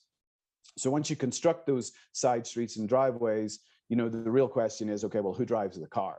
And you can see our little graphic there. So the car is meant to represent, so who's offering the internet service. So if the city's building or part of a plan to build fiber further out, and you're connecting fiber infrastructure to business premises or residential premises, ultimately you subscribe to some sort of internet service, and that is represented here by the car. So who would that be in this future model for the city of Boulder? And then just on the right, we think we've addressed the question of who builds the side streets and infrastructure. Obviously, it is an infrastructure that needs to be maintained. Fiber itself is a very low requirement of maintenance. Typically, the fiber goes into that ground, goes into those 2-inch conduits, and you don't really touch it for 25 or 30 years unless it's accidentally dug up. But the electronics that bring all the intelligence, that does need maintained and that does need upgraded, and there is software and stuff associated with that. And then, as I said, the last point is, who provides the internet service or services? Is it one new car that's driving around the city, or is it multiple cars in this example? So I hope that's a simple summary of the new approach and what still has to be done to build from the backbone infrastructure. If you could just move to the next slide. And then just to recap, and this gets a little technical, so we're going to try to keep it, really high level. The infrastructure that we're building today, the fiber asset itself, is known as a 432 fiber strand cable. The key takeaway here is, what does that mean? It just means it's a very high density cable. These fiber strands are essentially the width of a hair. So there's 432 of those in an 1.25 inch diameter fiber cable. And conceptually, why you build it like that is that those strands, or those what we call buffer tubes within the cable, can be used. You can allocate them and they can be used for specific purposes. So obviously in this city example would be that you would have an allocation of the 432 that would be used for municipal government services. You can have further allocations that could be used for partnerships. And then in the example on the right here, you can see we're hypothetically taking half of that 432 and saying that could be used for community broadband, fiber-based solutions, using half essentially of the backbone that the city is building around the city. Another key point is this is completely hypothetical at this stage. These are just ways that we felt the asset could be best represented at this stage. We do have fiber in use today by public safety already. But during 2023, we'll get into that sort of specific splicing where the fibers, for instance, for transportation will be specifically spliced to bring fiber connectivity to the traffic signals. So this is just a conceptual idea, but the key point being that the infrastructure that we're building today is very high capacity, and that infrastructure that we've built that will be finishing in 2023 can absolutely be the starting point that we can use as the enabler for the pathway towards community broadband. Next slide, please. And I believe I pause here and hand it over to Mike. Yeah, thanks, Tim, and good evening, Council. Again, my name is Mike Jansanti. I'm the Deputy Director of Innovation and Technology. I'm going to take you through the broad approaches that we've outlined for the future state community broadband options. But before I jump there, I do want to provide a bit more context to the broadband ecosystem today. As Chris mentioned off the top, it's been about 4 years since this has been a topic of Council, and obviously a lot has changed in the last 4 years. Most notably, I think it goes without saying that at the global level, the pandemic has exposed a massive digital divide and a need for reliable high-speed internet to facilitate many of our basic functions, including medical services and education services and even some basic communications. In an attempt to address this nationally, the bipartisan infrastructure deal has allocated $65 billion to expand broadband across the United States. The majority of these funds, however, are designated for rural and tribal land uses. In Colorado, our portion of the bipartisan infrastructure deal will be allocated through the Department of Local Affairs and the State Broadband Office, and that is slated to start later this year.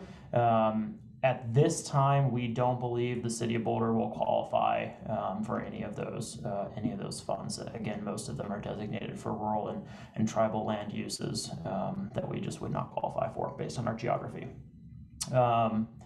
Moreover, at the state level, Boulder is absolutely not alone in wanting to take action to ensure that we have the highest level and most affordable internet options out there. Several of our regional neighbors, including Longmont, as many are aware, Centennial, Fort Collins, Loveland, have all worked towards some model of community-sponsored broadband.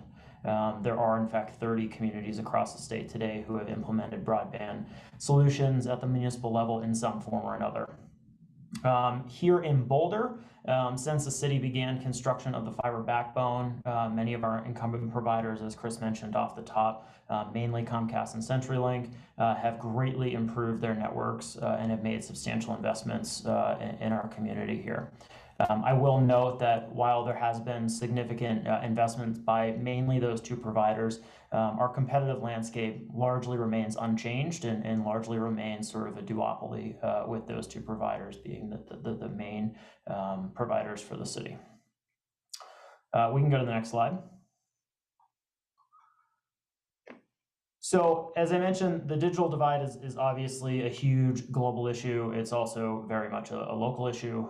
As many of you know, we designed the city's backbone in 2017, 2018 to deliberately run fiber near Boulder Housing Partner affordable housing sites. And to make connecting to those facilities easier in the future in an attempt to close our accessibility gaps.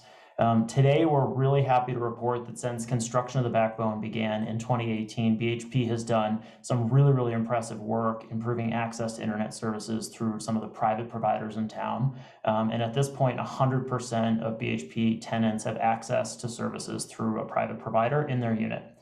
And furthermore, with the support of almost $900,000 of city-provided ARPA funding, BHP is or will soon be providing free Wi-Fi for their tenants in the majority of their facilities. This is over and above access to wired internet delivered into the units that is available at retail cost to the tenants. I actually just received an update today that nearly half a dozen sites, BHP sites, are at or near completion of the Wi-Fi capability, which again will be provided free to tenants. So because of these great improvements that BHP has made, we partnered with them last summer to analyze the operational and capital cost to actually connect BHP to the city's backbone, of which there were some funds set aside in this initial phase to connect those sites. We found that the service quality would likely be improved somewhat because we'd be delivering services via fiber versus the current cable. However, the capital cost to connect all BHP sites would have been around $3.5 million.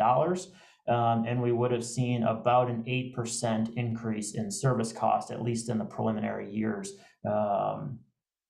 After doing this analysis, coupled with a lot of our outstanding questions around who would foot these bills, we decided in concert with BHP to put a pause on construction of those laterals from our city-owned backbone to those sites until council had an opportunity to weigh in on our more comprehensive broadband strategy for the whole community, and that we had assurance from BHP that the new infrastructure that we build would actually be utilized and would be cost effective for both BHP and the city.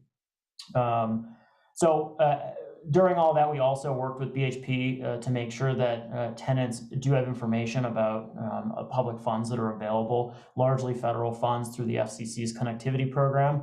That program provides up to $30 a month discount based on income requirements for retail internet services that those residents can use to purchase internet in the private marketplace. So we can move on to the next slide. And so I'm going to transition into talking about the options that we presented. Hopefully you had a chance to view the memo that was submitted and the options that we highlighted there. We're going to review those now. We can go to the next slide. Before we get into those, the first step in thinking about what role the city plays in this market is really to make sure that we're aligned around a common intended outcome. And one of the questions we had for council tonight was to really weigh in on what we've sort of proposed here and some of the minor changes that we've made from what council and staff had agreed to back in 2017, 2018. And so based on those discussions from 2017 and 2018 and how we've seen the ecosystem evolve over the last few years, we believe that having a shared goal to achieve affordable, high-speed, fiber-based broadband internet access is not only achievable, but it's absolutely imperative for us to remain a community that's economically vital and highly livable and equitable, both today and as we move into the second half of the 21st century. Regardless of what approach we take, and again, I'll go through those three approaches here momentarily, but regardless of the approach that we take to achieving this outcome, we really need to make sure that we're rooted in some core guiding principles, or what we had called objectives back in 2018. And these guiding principles are to ensure citywide access to services, make sure that's being done through a competitive marketplace, ensuring that we're equitable and inclusive in how we're delivering internet services, making sure that we're future-oriented, and making sure that we're keeping consumer privacy at the forefront of all the work that we do. We have proposed removing 2 of the objectives or guiding principles here that were originally drafted in 2017, net neutrality and open access. We propose removing here, not because they aren't still central to us achieving this intended outcome, but really because we believe they're a bit duplicative in nature with the objectives of competitive marketplace and equitable and inclusive. And we also want to make sure we're being concise, that our guiding principles are measurable, and when we think about the 3 core potential approaches, and when we get into future stages, many more variations on those approaches, that we're achieving these intended outcomes and we're evaluating those approaches against something that's quite objective. We can go to the next slide. So when we think about how we're going to get to that intended outcome, there's obviously a broad spectrum of approaches the city could take. And we've charted some of those here across that spectrum on a spectrum of risk and opportunity. We've seen various approaches taken, even here regionally along the Front Range. We've seen vastly different approaches taken along this spectrum by some of the communities around us to fulfill very similar desired outcome that we have. And so, all of these are very plausible. All of them work in different situations. It really just rests on council and the community's appetite for risk and cost and the amount of control that we want to have as a municipality. For simplicity of today's discussion, what we've done is we've simplified all of these options across the spectrum into 3 core approaches, what we've called options A, B, and C. And you can see all the way on sort of the left side of the chart here, this is the lowest risk, also the lowest opportunity. This is an approach where the city is simply advocating for changes to public policy. It's an approach where we would have very little control, if any. Council did make a very deliberate decision 4 or 5 years ago to move the city to the right along this graph where we sit today, and that's indicated by that orange, that yellow or orange arrow there, where we do actually own some core infrastructure, and we do actually act as a service provider, albeit into a very, very small scope of partners and to a small scope publicly, where we provide public Wi-Fi via our infrastructure downtown. Our $20 million investment in the backbone has really propelled us forward here, and it really enables much greater capabilities for us to serve the community. So it really opens up sort of the right side of this graph, if you will. And that really brings us to what we're calling approach A. That's sort of the first option that we're proposing here. And this is to be a provider of last resort for residents and organizations who are not serviced by a private provider. In such an approach, we would develop criteria for prioritizing requests for service and for determining funding mechanisms to actually serve these constituents. As we move to the right on this chart, we come to option B, which, as we'll discuss here in a minute, is the staff recommended approach, which is to enter into a public-private partnership with a provider who is already very proficient in delivering internet services and servicing internet customers. A public-private partnership can take on a lot of different forms, and if council agrees with our recommendation to pursue this option, we'll be doing a significant amount of research over the coming months and engagement with a lot of the private providers in this space to understand what our specific options are as a city. And then lastly, as we move to the right, all the way on the top of this opportunity risk curve is option C, which is a fully owned and operated service that would directly compete with private providers already in the city. And this option is by far the most capital intensive and risk heavy. This is the city actually going and funding and building all of the infrastructure on our own. And it also means we're going in and operating all of that infrastructure as well, which means we likely need to build out a new operational department to serve needs from marketing new services all the way to servicing residential and business customers when outages might occur. However, option C is also the option where the city retains the most control. And so it's extremely high opportunity ceiling and much higher opportunity to achieve those outcomes than the other two options, just because of the control factor. So we can go to the next slide. So there's a lot here. We've taken those three approaches again, and within each approach, like I said, there are a large number of variants. Tonight's discussion is really intended to focus on broad approaches and just get staff working in the right direction into one or multiple of these approaches. Again, A, B, and C. Option A is lowest risk. It's also the lowest cost. But it's also the lowest control. As you can see on the bottom of the chart where we've outlined the ability to achieve objectives, it's also low to moderate on all of those objectives.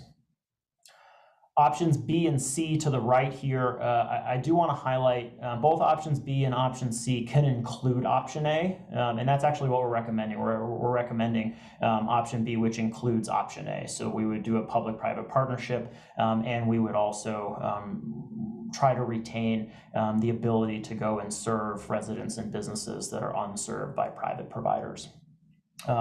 Approach B introduces additional risk for the city, as we'd actually be engaging with a private entity. We'd be more involved in the internet marketplace. However, it's likely that the costs of the city remain quite low in this option. We do in this option substantially increase our ability to influence service levels and the affordability across the city. Approach C is, again, the city-operated internet service provider. Think about this the way we deliver water utility today. Think about this the way that Longmont, if you're familiar with the way Longmont provides internet services to their residents. The risk here is the highest of these options. It's, again, by far the highest cost option. There was a 2018 estimate that was done for the city of Boulder. It showed that the infrastructure cost would be over $100 million. And again, that was in 2018 dollars. So we'd anticipate if we were to do additional research on this model that number would be more than $100 million. And it would also require an operating department of upwards of 40 headcount or so, according to that analysis in 2018, to execute this model. Again, however, as the control, the opportunity here is the highest. We would control our own destiny, right? We decide where to build. We decide when to build. We decide what price to offer to retail customers. And so this model has the highest scores across our ability to achieve the objectives at the bottom. We can go to the next slide. So just to wrap up here, we can move on to the next slide.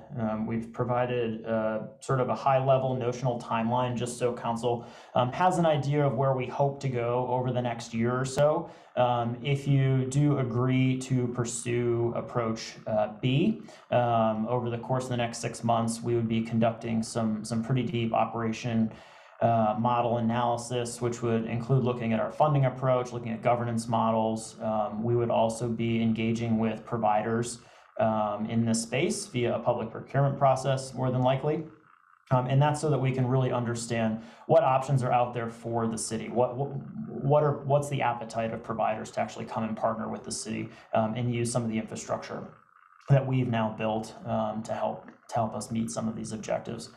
Again, if we go this way, we intend on coming back to council for another study session to review what we learn over the next 6 months, likely in mid to late summer, which would then set us up to drive towards decision and public hearing sometime in Q4, more than likely. And next slide.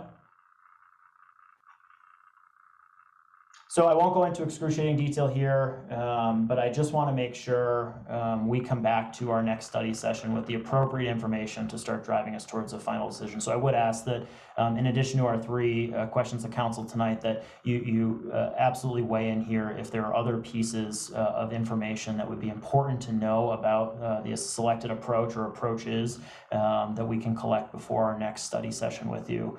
I do want to highlight that for our recommendation of approach A and B, you would hopefully see us back here in late summer. That's what we would plan on. We would come back to you with a notional analysis of how we would allocate our backbone capacity, that model that Tim showed with a little bit more rigor around it. We would be showing an analysis of city costs. We would also be applying the racial equity instrument to ensure that we're honoring our guiding principle of equitable and inclusive services. And again, we would take a considerable amount of time to engage with private providers to understand what options are available to the city in this partnership model. If council does wish for staff to also explore approach C, we will for sure need more time. We'd likely bring in a consultant to help support our reanalysis, if you will, of both capital and operating costs and a timeline of such an endeavor. So we'd likely be back to council a bit later in 2023 if that is the case. And the last slide. Just next steps. Over the next 6 months, as Tim mentioned, we'll be wrapping construction of the Canyon and Table Mesa rings of the backbone. We'll be conducting our backbone use strategy analysis, this operating model analysis that I mentioned, and we'll be doing engagement with private providers, assuming model B is, or approach B is an approach that is of interest to council. And with that, I thank council for their time and open it up to any questions. And we can probably take the slides down. Thanks so much, Mike, and thank you, Tim, for the presentation. Really appreciate that. I'm going to kind of pop some questions into the chat, but Mark does need to leave us very soon. So Mark, I'm going to give you the liberty of commenting and questioning all at once. Everybody else, I'm going to ask that we follow the format in the chat, which is to, do you have any questions on the presentation? And then heading into the questions posed in the memo. Do we have any questions on work completed to date? And then we'll get into some comments and questions. Thank you. Thanks. I appreciate that, Nicole. And thank you for that presentation. I'm inclined to go with the option B choice, but I have to ask, how did Longmont do it and how did they afford it? Chris, I think I'll yield to you on this one. I think you are the most familiar with this based on your time here in the mid-2000s. Sure, I'm happy to jump in. And as we were studying in the 2018 timeframe, the communities that have been successful in deploying municipal broadband or essentially city-run internet services, we started to see a very common pattern amongst those, and it's communities that had their own electric utility. because that electric utility had likely invested in fiber infrastructure in the community a long time ago, and they were able to leverage that infrastructure to get started. And that is a big part of how Longmont has been so successful, is they were able to leverage their electric utility fiber, expand on that, and then build out into the neighborhoods at a cost-effective measure. Fort Collins, the exact same thing. Doesn't mean you can't do it, and we did that analysis, but it's part of what also led us to making the decision of building the backbone. Is every community that was successful started with a backbone in place, and that backbone was a bit of a no regrets decision. It can be leveraged for so many things, and as Mike referenced, just even connecting our traffic signals to fiber sets us up for better timing in the future. When cars start talking to the traffic signals, they're going to be set up ready to go. So we're positioned in a great place no matter what choice we go down next. But that's how some of the communities that have done municipal internet were so successful. Thank you, Chris. Because I look at $100 million and I say that's not a number we can afford unless we want to utilize a very large percentage of our remaining bonding capacity. And I suspect we have other needs for that as well. Essentially, if we do a public-private partnership, we're setting up somebody as a monopoly provider for Boulder, are we not? That provider would still be in competition with the incumbent providers, assuming those incumbent providers aren't the ones we're in partnership with. But those providers would have the right to use the fiber network, or they would have to provide it as they provide it today? So Comcast and CenturyLink both have their own privately owned networks in the city that they're providing services over. We would enter into a partnership either with them or with another provider to leverage city infrastructure and to build out additional fiber infrastructure to premise. Just so I'm clear, if it were CenturyLink, Comcast could still provide services to me, but it wouldn't be through this network. Correct. In that example, yeah. Okay, but so they would be at a competitive disadvantage given the speeds of the fiber network. Is that also correct? In this hypothetical, I think it would encourage them to invest more in their own privately owned fiber network. Yeah. Okay. How large, if we decided to go for option C, how large a department would we have to stand up in order to operate this system? Do we have any sense of that? The analysis from 2018 came up with about 42 headcount. We would look at that again if that was council's desire, but that's the estimate right now. As I have to leave, I will simply give the following comment, which is, everybody would like to see a city-owned system, given the expense, given the risk, given the obvious impact it's going to have on our financing capabilities going forward.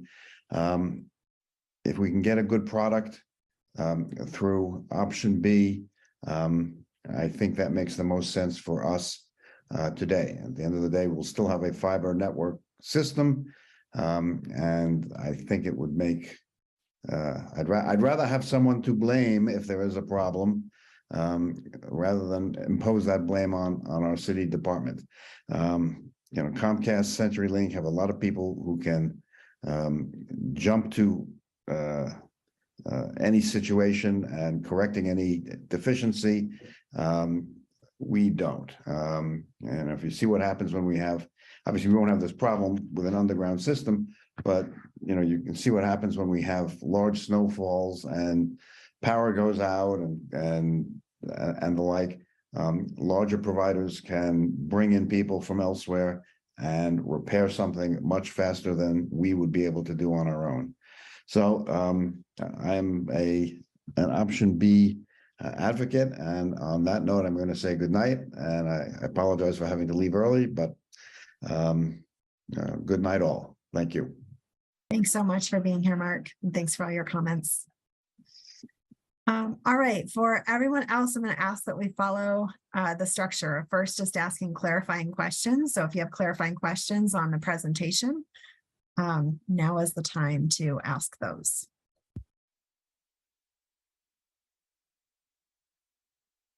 And I see lots of hands. So Bob, go ahead. Yeah, I do have a clarifying question on the presentation, because I think we started in the middle of the story. So I'd like to have council have the benefit of the first 3 chapters of the story, which were skipped over. I know that staff has some back pocket slides, and I'd ask if staff could present those as well, because we started the history of the universe at 2018. And of course, this history on broadband with the city started in 2015.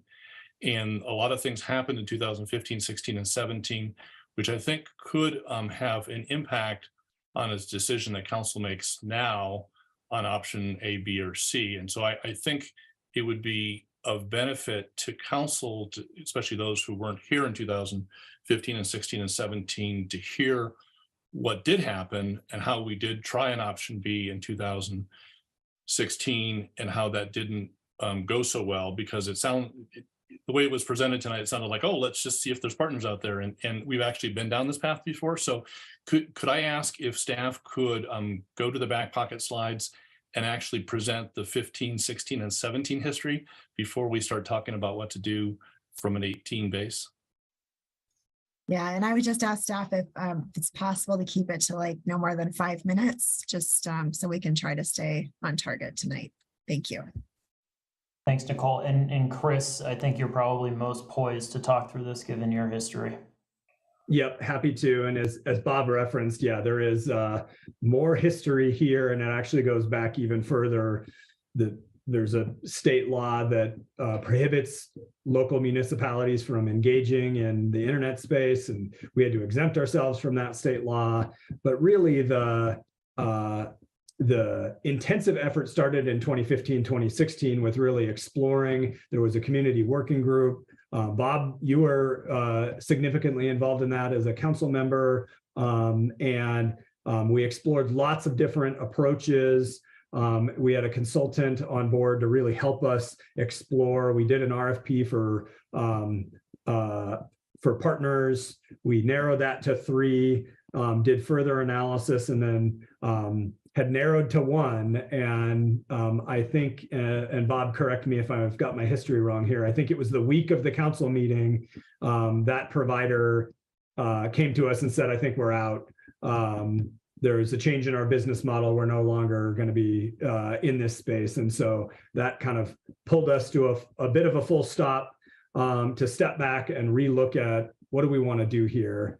There really weren't any other good partners that were out there at the time that could potentially meet all of the objectives we wanted to meet. So that's when we did further business analysis, looked at different options. That's when we really dug into this approach of starting with a backbone. And that was the decision of then to proceed with the city investment in the construction of the backbone. So that's the quick overview. And Bob, I'll happy to look to you to see if there's any key aspects that I missed on that. No, that was a good summary, and I can certainly answer, since I was pretty intimately involved in that time frame. I can answer questions of my colleagues, but I won't take over the presentation. But I did want to ask a question, which I think you know the answer to, Chris, and if you don't, I'll answer my own question, because Mark referred to Comcast and CenturyLink, which are the principal incumbents right now that provide kind of the low-speed fiber non-fiber, the low-speed internet connections to most of the businesses and residents in town. And I believe correct me if I'm wrong, Chris, in 2016, when we did do an RFP and we were looking for partners, I believe that both Comcast and CenturyLink either didn't bid or they provided non-compliant bids, but in any event, they were not among the 3 finalists that we were looking at in 2017. Isn't that correct? That is correct. And I think, as we've referenced in the presentation, then when the city began and made the decision to build the backbone, both Comcast and CenturyLink proceeded to make pretty significant investments in their networks in the city. They deployed essentially converting more of their copper cables to fiber cable, so what they call fiber deep, that essentially enables faster internet speeds. So they've made a pretty significant investment. As Tim talked about, there's super interesting research happening actually here in Boulder County at Cable Labs to try and make faster internet speeds occur over cable. We were just learning today from Comcast actually that they're testing 10 gigabit speeds over cable. So there's lots of interesting research happening there, but we still have essentially the same two incumbent providers right now in the community. Yeah, that's great. Thanks, Chris. That was my recollection as well. So I do have a couple of looking forward questions. We talked a little bit about option B and option C, and Mike, I got your point about if we were to pick option B right now, you guys could probably come back to us with some response after you've talked to potential providers, whether that's Comcast and CenturyLink or the three or that we talked to back in 2016, 17, or maybe some other people that are out there now. But I think you also were helpful, Mike, in pointing out that going down the path of exploring option B doesn't foreclose option C. Is that right?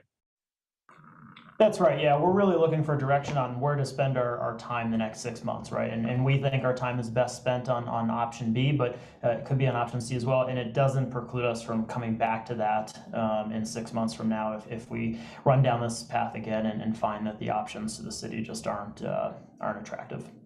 Right. No, that's kind of what I assumed as well. And I know that if we were to pick option C right now, you said you'd need a little bit more time, which is understandable. If we ask you guys to go down the path of option B tonight, presumably we get some free looks and some good, healthy information that would help us make a decision in the late summer about whether we wanted to go down the path of B and C. Am I assuming correctly that responses from whoever you issue the RFP to would be helpful to inform a possible option C alternative if we decide to go down that path? Yeah, I think that's fair to say. Okay, I wanted to kind of understand a little bit better your description of option C. It was described alternatively as either high risk or very high risk. So I can see why you scared off Mark. But I want to understand why you think it's very high risk, because I see the alternatives between B and C as largely financing alternatives. So I'm going to give you kind of a multiple choice answer here. Maybe it's neither one, and you can give me a third choice. Is option C, that is the city building out the fiber network and operating it, do you consider that very high risk because it's a risk over estimating the cost to build? That is, we estimated at 100 million or 120 million, it ends up being a lot more. Or do you consider high risk because you're worried that you're familiar with the term take rate, Mike, right? Yep. Okay, so take rate is just how many subscribers you have, and you have to make an assumption about how many subscribers will sign up to your service, so you can kind of figure out whether you have enough revenue to pay your debt and your expenses. So is your concern that it's very high risk that we'll make a bad assumption on take rate? We'll think it's going to be 50% of the community and only 30% subscribers, something like that. Which of those two causes this to be a very high risk, the cost to build estimate or a misguess on the take rate? So I'll start, and I'll ask Tim to maybe add some of his thoughts, just because he's seen this in other communities as well. I would say it's part B and then part C, which is one I'm going to define for you, Bob, which is we're not in this business. The city is not in this business today. We don't have the expertise in houses, so there's a whole long list of really high risk things that we have to do, right, around procuring staff to do this, around just how we're going to do this as a city staff. So I think it's probably more that C, a little bit of B, and certainly there's some uncertainty into the estimates of the capital costs right now, just because we have to do more research. That's what I think. Tim, I'd love your perspective on it. Yeah, and I would agree with most of that. I certainly think the capital cost will be significantly higher than 100 million. We've learned a lot about, the last 60 miles of getting fiber in the ground in the city and all the rock.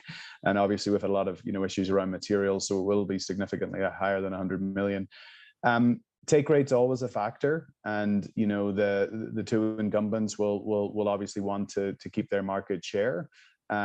So getting a take rate that works if you're self-financing is always tough in a served city like Boulder.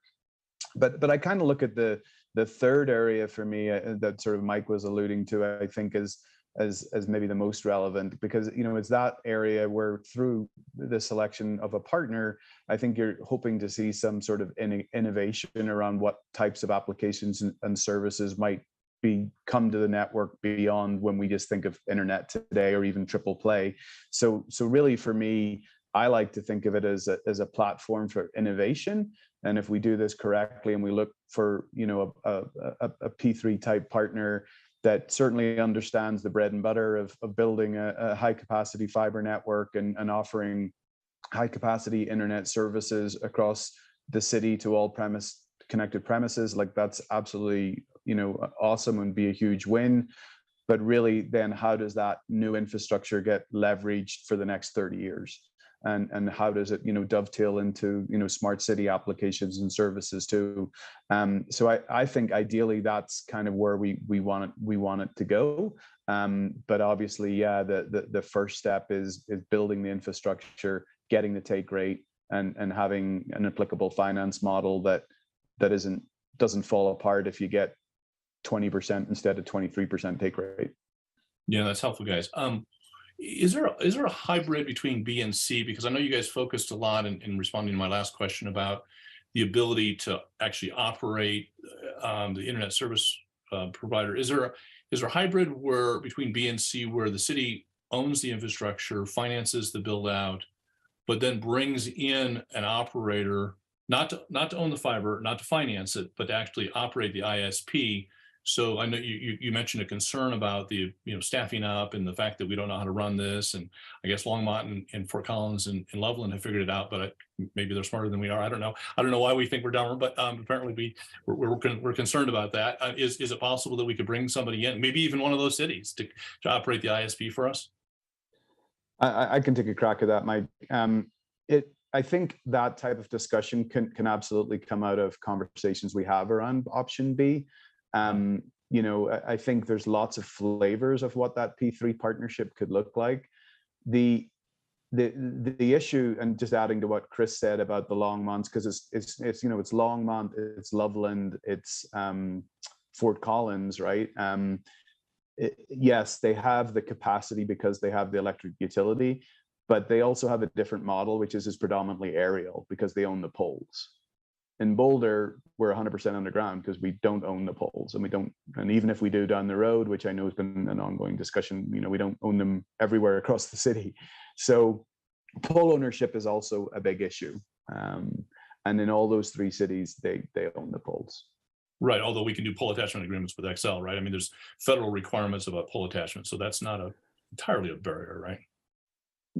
True. It's not easy to do. Yeah, okay. That's fine. That sounds like it's more like a cost as opposed to know-how. I want to move on a little bit because you guys talked about the risk, whether it's a risk of badly estimating the risk of estimating the take rate wrong, or a risk of just not knowing what we're doing. Wouldn't a partner have some of those risks as well? In other words, if we're saying, geez, we wouldn't touch that with a 10-foot pole because it's a lot of money, and we don't know what the take rate is going to be, isn't a partner going to have the same concern? I mean, didn't we have that same problem in 2017 when we couldn't find a partner? Yeah, I mean, they'll be taking in the basic model of option B. As I said, there could be various flavors of it, but in the basic model of option B, the partner, we would be looking towards the partner to take the market risk of the take rate. Again, I feel like since the conversations that Chris was alluding to in 2018 or 2017, when that original model didn't work, it was very much built on internet take rate only. And I think now the market's moving to a market where it's more than just about the triple play. It's about the longer term. As I said, these, you know, how do they look to offer other applications and services that can be potentially new revenue streams for that partner that again may be a service for the city too, or may not. But those newer partners are looking at the best ways that they can finance this type of infrastructure investment. You've absolutely got infrastructure groups now that, you know, traditionally do tollways or real systems that are looking at, you know, the infrastructure investment for fiber and looking at that as a 30-year type fiber investment. But then often with that type of partner, they are working with the more creative applications and services partners. So how does this new infrastructure be financed correctly, be maintained correctly, but offer new and existing applications and services over and above, you know, the basic stuff you expect to see on home and internet, for instance. Okay, that's good, Tim. I'll pause there and turn it to my colleagues. I'll probably come back with comments later. Thanks. Great. Thanks, Bob. All right, so clarifying questions on the presentation or the work completed to date or the current broadband ecosystem. Matt, you're up. I think Rachel and Lauren are ahead of me on the screen, so I just want to give deference to them. Oh, okay. Sorry, it's not showing up that way on my screen. So no thank you worries. for noticing that. All right, thanks, Matt. So a couple questions. First on the slide and in the presentation where it shows the backbone loops. I think I know the answer, but just want to make sure you don't have to be inside the loops to get quality service, right? There's a fair number of residences which are going to be outside those loops. And I'm assuming that just sort of you have to be close enough to the backbone to sort of have something go left or right, north, south, east, west from, you don't have to be inside the loop. Is that accurate? That's correct. Yes, that's correct. And obviously you're building sub loops from that backbone infrastructure. So that's the next piece of the infrastructure build is how do those sub loops get, funded and created? Is that the city doing it or through this partnership? Okay, thanks. Next question is on previous engagement. This feels like a pretty big fork in the road. And while this does not have like the big environmental impact, I think that the Muni issue had, we did see that there was a pretty large interest in community members for city-owned utilities, generally speaking. I'm just wondering what the engagement has looked like. Like, what have we heard from the community on option A, B, and C, if anything? We have not done any formal community engagement on these 3 options yet, Rachel. Okay. I'll hold that for comments then. And then I'm sorry, this might be a little bit duplicative of some of what Bob was asking, which was some of that was, I think, a little bit over my head on technical stuff. But we saw that slide with like the backbone that was a highway, and then you had the side streets that were, I don't know, a different type of fiber outreach, and then driveways, which was like the equivalent of the internet coming right into your house. And so the fiber laterals, I think is what it was called. I'm not, this is not an area of expertise for me, 5G, but with new 5G technology rolling out and whatever's going to come after that, do we really need fiber to roll into everyone's home with these laterals? Or like, is the $100 million that was anticipated for getting fiber to reach every house still going to be needed in 2050? Is the analysis the same, or have we maybe gotten different technologies than when we started this process in 2015 and last looked at it closely in 2018? Tim, do you want to take this one? Yeah. So let me answer it specifically, like on the 5G question. So basically, 5G, as I think was, because I've been answering that topic for 3 or 4 years, it's been a really good kind of marketing story by all the wireless carriers.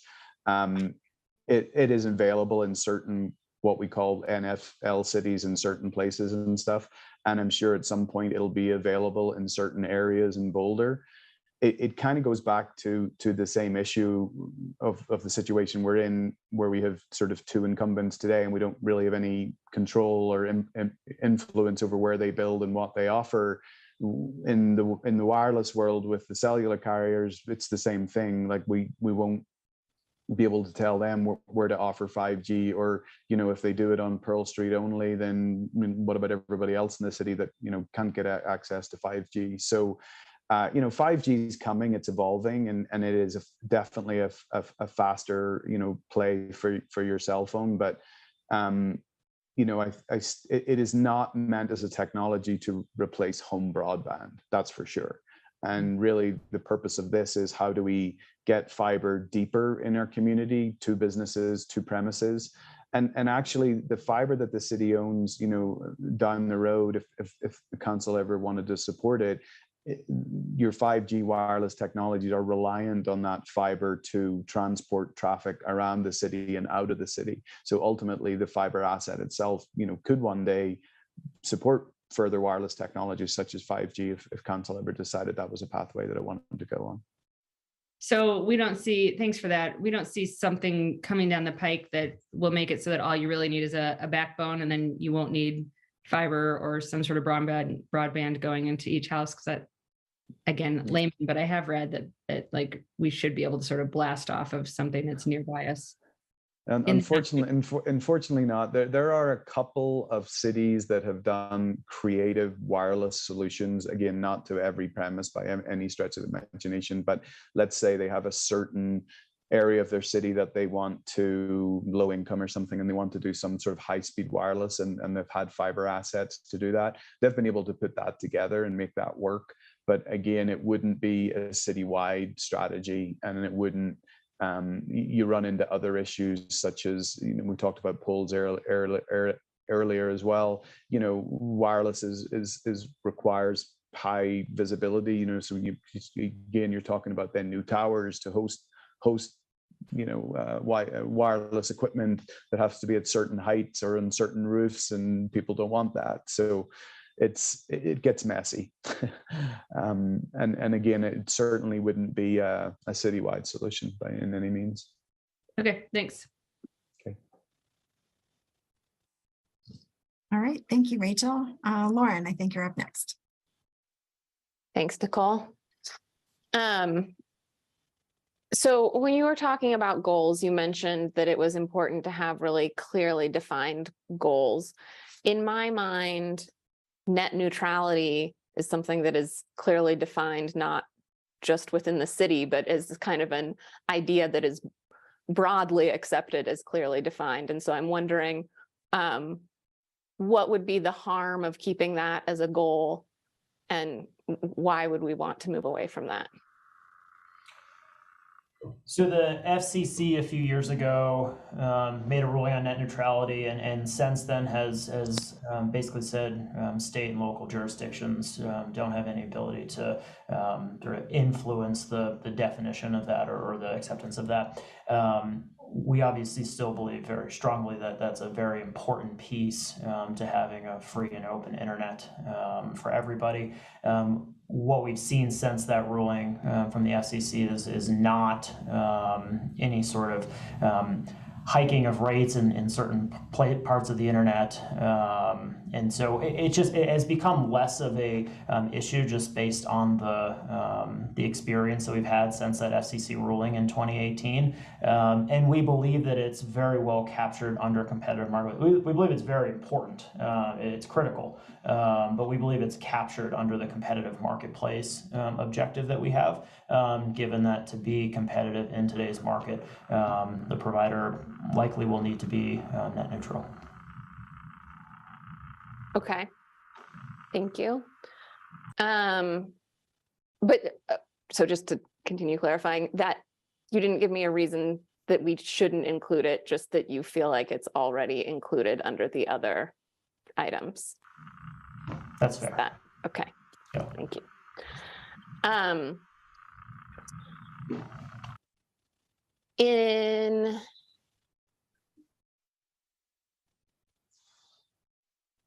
In option A, the city is serving residents or businesses that are unserved by private companies. Aren't they, in that sense, already going to be a service provider at some level? Yeah, and to some extent, we're actually already operating in this model a little bit.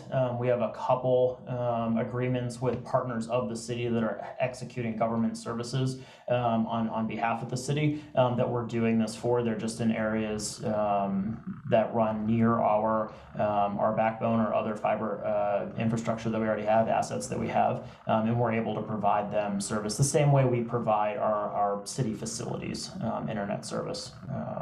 So we're doing this in a very, very small scope today. What we've proposed here as approach A is we need to more clearly define how we would take folks into that model, how we would take residents and or organizations or businesses into that, and what the funding model would look like for that, and just how we would prioritize one over the other.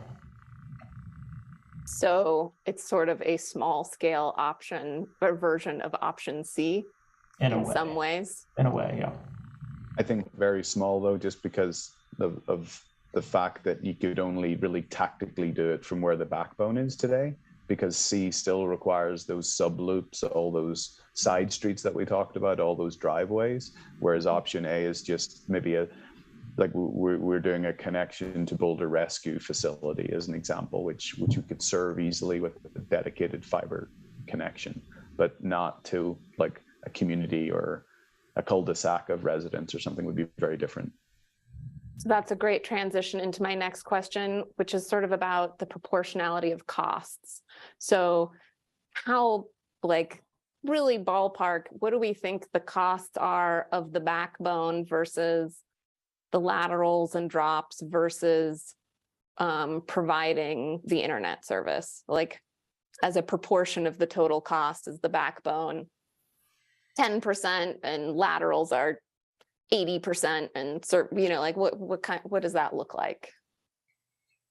I can start, and Tim, you can probably add a little bit more detail here. The backbone price, we were budgeted for $20 million for that. I believe we're going to come in a little under budget, or that's the forecast right now, maybe by $1 million or $2 million. The estimates in 2018 were that the laterals and drops to premise would be over $100 million, so a little bit more than 80% of that. Tim, I don't know if you have any additional detail. Yeah, I mean, I think that's a fair summary. Obviously, a portion of the driveways or the drops are based on take rate, right? So you don't build 100% of those drops. You build, the 30% or 40% that say they're going to take the service, and then you incur the cost to do the drop to them once they say they're taking service. But I think at a high level, that's good. Obviously, even during the backbone project, we've seen a significant change in materials during the project as we went through all these supply issues around the world. So that would be something we'd need to also be cautious of.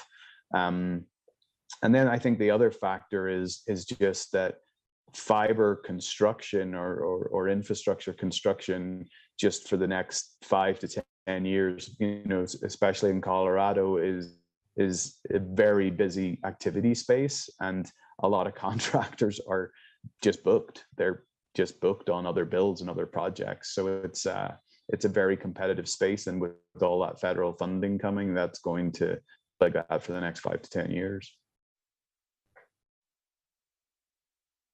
Thank you.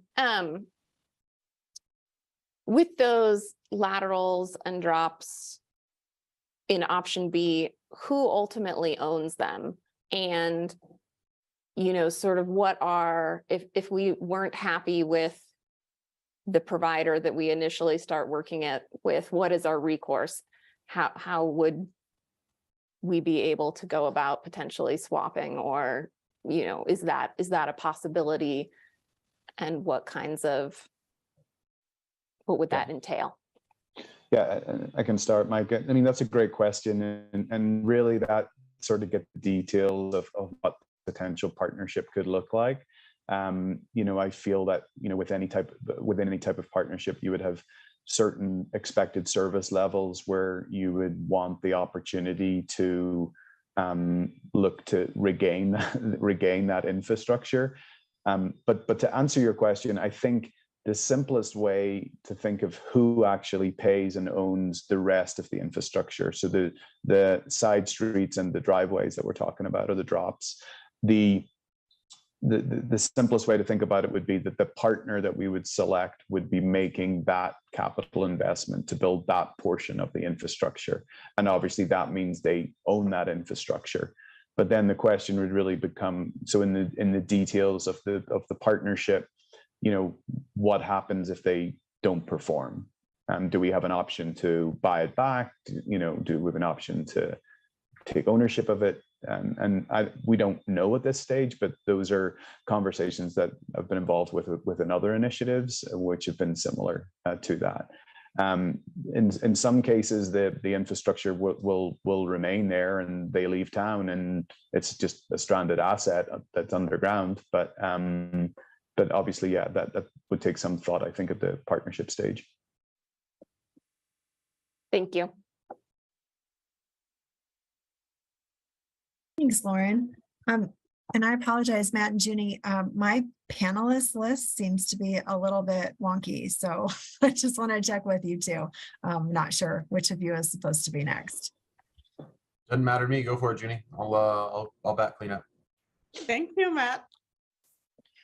So I do have a question, and I just want some clarity on I just need to understand. So it would cost 100 million to operate option B. Is that correct? Option C, which is us doing it completely on our own, the 2018 estimate was that it would be at least $100 million. So we would have to dust off that estimate for a more accurate one in 2023 dollars, but that's directionally right. Okay, so And yeah. Sorry, that's just for capital expense, excuse me. Okay, yeah, I saw that the estimate to be 138 million for option C. And then I saw option B, it just give more details as opposed to a number.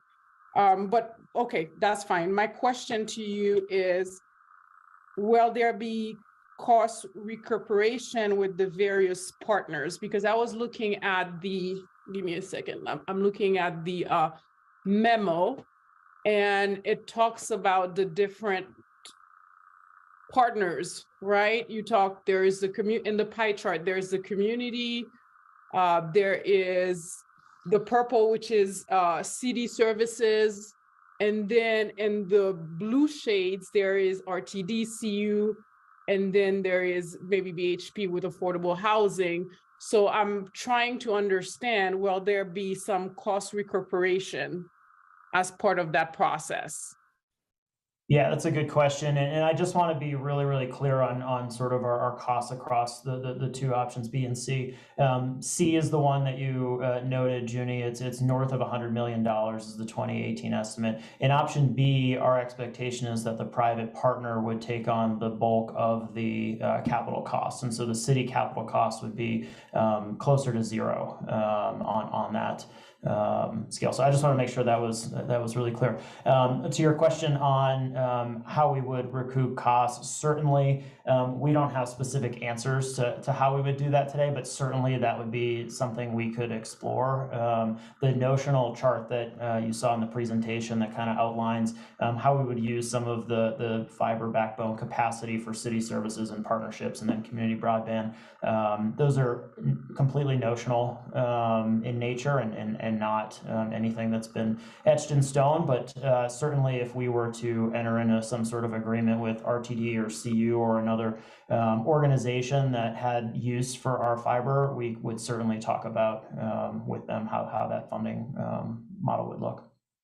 Yeah, and I think maybe my other question for you too is, and you may not have the answer right now, I'm looking at it and I'm thinking, do we have a city-wide problem when it comes to access to broadband? I mean, that is something, again, when we're thinking of equity, that is very important when we're thinking of community, especially in the time of COVID.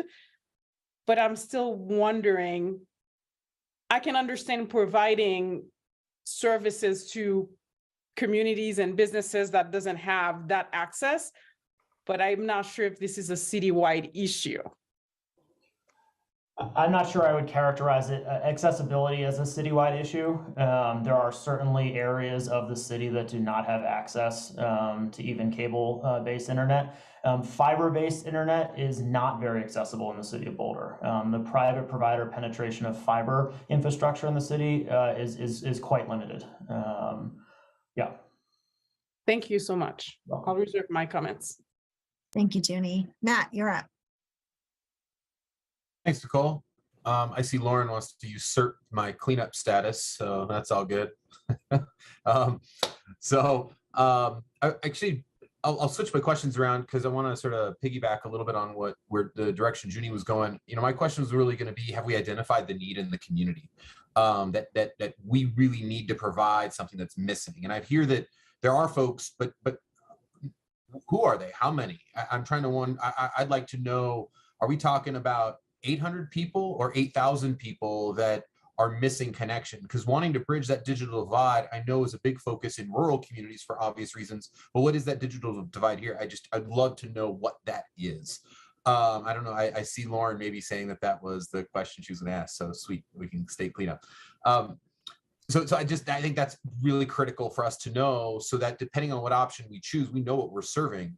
But then also to Bob's original question, to bring it full circle, we also know what that sort of base of customer need is in order to sort of have a baseline of whether the numbers are going to work. So I'd really like to know that need of who's not being served in that capacity, and that going forward. The other question I have, and so I mean, it's a comment / question, but it's really just a follow-up. I think that's a critical piece. The other one that I have is, Bob was asking about sort of, can we do option B and remain open to doing C?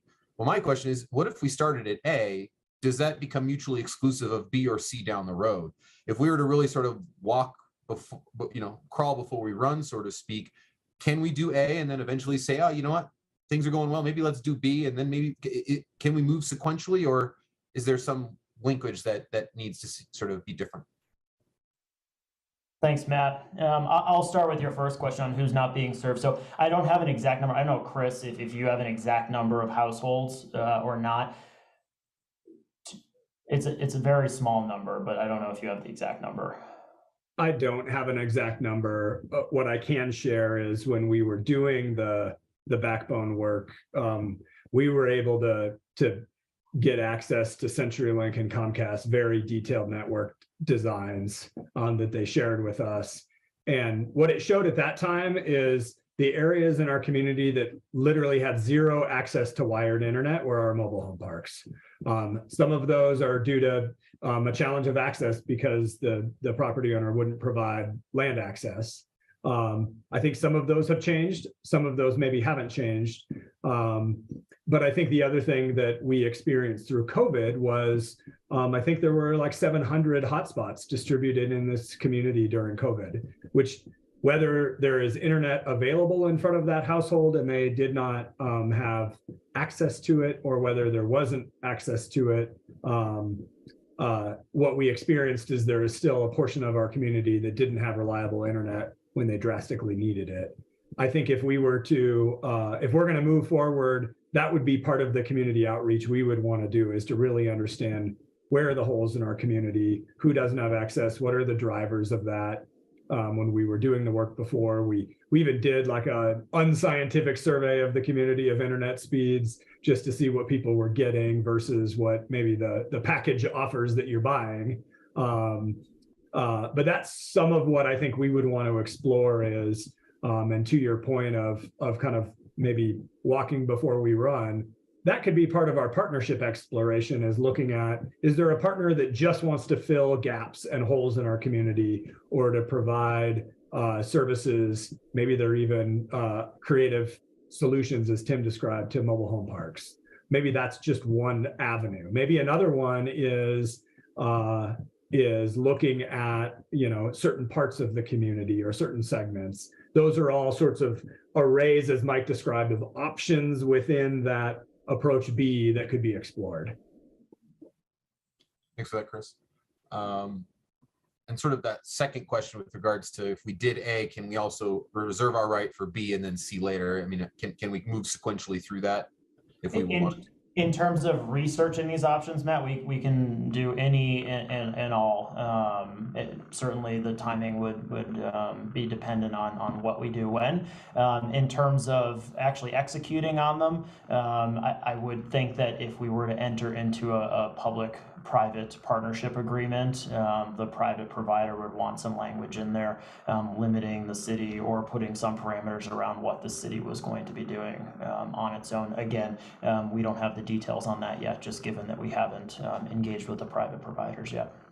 Sure, but just as reversely, we would put parameters on the contract to say you got to meet the needs and make sure access is to everybody in the community. So, I mean, it works both ways. So I can't see us entering into a contract where we would need to then thus fill a gap that provider that we've contracted wouldn't be providing. So I would feel confident on the two-way street there.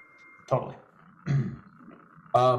I appreciate that. The other question I have is, regarding some of these other communities, I know that their competitive advantage is because they have their own electric utility, and so they've leveraged that infrastructure.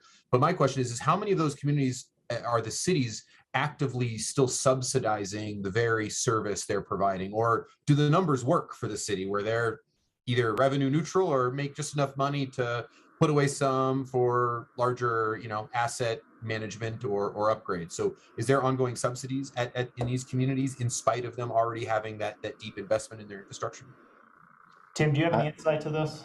Yeah, and Matt, if it's okay, I won't maybe talk to any sort of specific named communities, but I would say in general, nationally, it's a very different landscape, versus what it was 10, 15 years ago, where there was some issues of some of these early municipal networks being successful. But today it's literally a little bit of the reverse. You have some very large utilities on the eastern seaboard that have built large fiber networks, again with a similar, the similar commonality of owning the poles, owning the trucks and ladders, and being able to deploy fiber just like they do electric lines. But they have gotten the take rates that they need to do their funding. And actually, a couple of them years ago got in trouble in the whole cross-subsidizing, one utility to the other. So I haven't heard that mentioned for many, many years. And, the local models of Fort Collins and Loveland and I always forget the other one, Fort Collins, Loveland. Centennial? No, that's not electric utility. Fort Collins, Loveland. Thank you, Longmont. Yeah, those three have been very successful, or at least what's released publicly. Those three have been successful in terms of, they were going to spend X, they were pretty close to spending X, and got the sort of the initial take rates and stuff that they want, and have sustainable models. So, okay, I appreciate that. The last question I have before leaving it off to Lauren is if we chose to either to not pursue any further than the backbone or stick with a limited version, and largely it was going back to that pie chart of your 432 fiber. Does the city have plans to monetize that extra capacity? Because if we're not going to use it, I would hate to see it go unused, and I'd love to know if we can monetize it, or if we do it in broadband, are we going to monetize any of that extra capacity? In terms of, so is that part of our model, financial or just use of this infrastructure that we provided? Can we monetize it substantively is really my question. And is there a plan to? So maybe I can start with that. So I think that for me, the simplest way, if you're looking at that pie chart, again, very conceptual at this stage, but the backbone infrastructure, that sort of pre-allocated 50% of the backbone to the 216 strands, and essentially that's what you would take to the table in conversation with your P3 partner, is that we've already spent 3+ years building this infrastructure. We want this infrastructure to be utilized to offer fiber to be built from it, and then go to premises, residential and businesses. The question then becomes in those partnership discussions is, are you offering that as an asset to utilize because you want a gig service in the city at a low price of X, or you want 100% coverage to every single premise, or you want sort of any of these gaps that we find or low income solutions as part of the discussions? Or do you want to say, we'll sell you 50% of the backbone and you can go build and do whatever you want? Like, that's kind of the two extremes, I think, of the partnership model. Okay, I appreciate that. That covers my questions, and I'll reserve comments for a little bit. Thank you, appreciate it. All right, Lauren. So I kind of wanted to give a little anecdote about use and need for this system, because there is like the residential and what residences aren't served, but just as an example, even though my business is near downtown, our ability to work from home as a company is impacted, and what kinds of work we can do by the rates and speeds that we get at our business location, and the costs of that. So I think that as we think about wanting to reduce miles traveled and things like that, that having this utility providing service ubiquitously through the community will provide more than just internet at people's homes, right? It provides more opportunity for how we work from home, from what kinds of businesses can do what kinds of work here in our community. And so I think, yeah, there's a lot there. I also wanted to reference a conversation Bob and I were having. Bob, could you maybe talk a little bit about, because I kind of hear this, $100 million number and people, and a lot of concern about that level of expense. But when you were looking at this before, there was, if the city owns the system, we also collect the fees for using the system, right? And so it's not just that we would spend $100 million, there'd be income related to that spend. Could you maybe sort of frame where you got to in the conversation last time you had that and give a little summary? Sure, if your council doesn't mind. Yeah, I think you're absolutely right, Lauren. It's not just we spend $100 million and hope for the best. I mean, obviously, before anyone invests $100 million, whether it's us or a partner that we might be able to identify, you'd want to do a little surveying of the community to find out, what the take rate might be.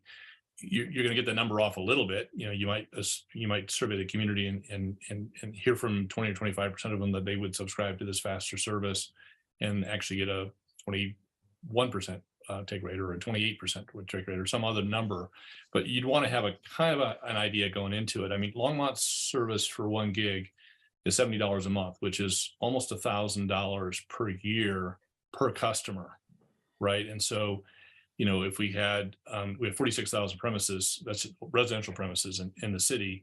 And then of course we probably have another 5,000 or 10,000 business premises, Chris might know. And so, you start to get up into the revenue numbers of millions and millions of dollars per year. Now you have to pay those 40 some odd people to run the service. You have to pay for the equipment. There's a lot of expenses. It's not just the $100 million bill or whatever it's going to be. But you calculate what the debt service is on $100 million, and it's is probably $5 or $8 million a year, depending on what our interest rate is, plus the cost of operating the system. And so this is where the take rate number becomes really, really critical, because you could either be a very profitable business, or it could be one that you have to subsidize to the tune of $2 or $3 million a year. It's not a subsidy of $10 or $20 million a year. It's just not that, because you're only spending $100 million on this thing. So it's not like you can have 0 customers, because you wouldn't build it if you have 0 customers.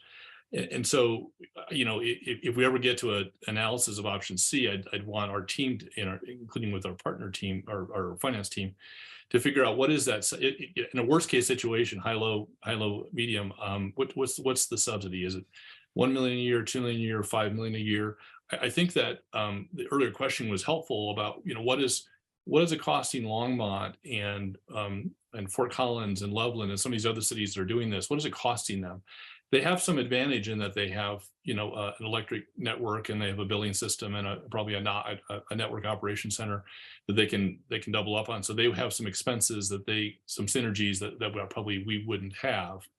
But I think it would be interesting analysis to say at various take rate assumptions, 20%, 30%, 40%, where do we lose money and how much? Where do we break even? And where could we possibly make money? Because these cities are not dumb, right? They have taken the gamble, and as far as we can tell, it's paying off for them, right? They're not subsidizing to the tune of millions and millions and millions of dollars a year. And so it's something that I think we would be foolish not to at least explore and evaluate. I think you're asking exactly right questions, Lauren, is not where are we going to get the 100 million and how are we going to pay it back? It's what is it going to cost us on the annual basis net of the revenue? It may cost us nothing, it may cost us a little bit, but we need to figure that out before we answer the B versus C question.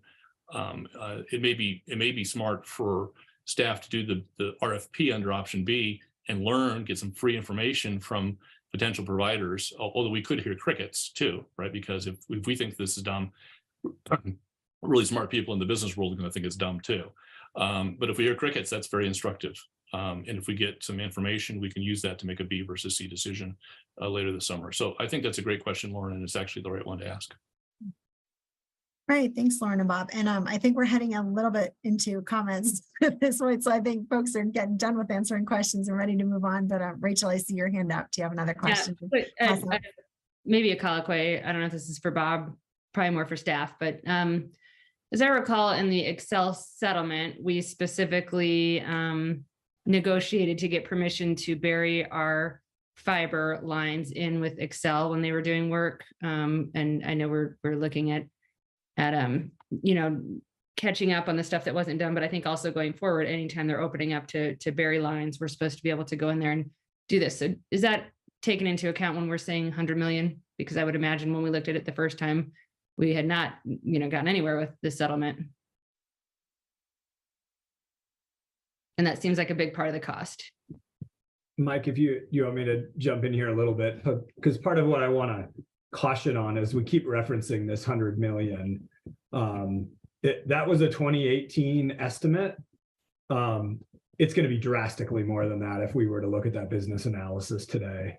With the cost of infrastructure, the cost of construction that's gone up, I think it would be significantly north of $100 million. That said, yeah, Rachel and Tim, maybe you can expand on this as we've been doing the backbone construction. Obviously, anytime there's a dig once opportunity where the street's open, that's a regular practice. But maybe Tim, if you can describe a little bit more of how we do that. Yeah, it is a regular practice. Unfortunately, the reality is, again, unless it's new infrastructure, it's really hard to coordinate and get decent synergies. You know, what sometimes happen is, you know, XL has to put something in one block. And if that one block isn't, you know, on our backbone build and in a sort of time frame that's, you know, kind of applicable, it's often really hard to get that synergy of co-building at the same time. So if you fast forwarded to, okay, well, you know, what about all the other new infrastructure that has to be built now off the backbone? I don't know where, you know, where that correlates with XL, and if it does in any way that would make a difference to the numbers. I would suspect it wouldn't, because I don't know where, you know, you would be making the assumption then that they're putting in new infrastructure, and it just happens to be along the streets that we're going to build on for the neighborhoods. When you say new infrastructure, though, does that include burying lines? Yeah, that's what I mean, burying the lines.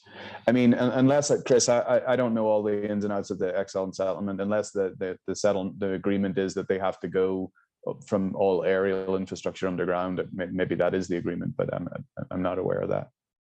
Yeah, there's some undergrounding. Okay, thanks. Some undergrounding, yeah. All right, well, thank you, everybody. That was really informative and illuminating. So thanks for all your questions.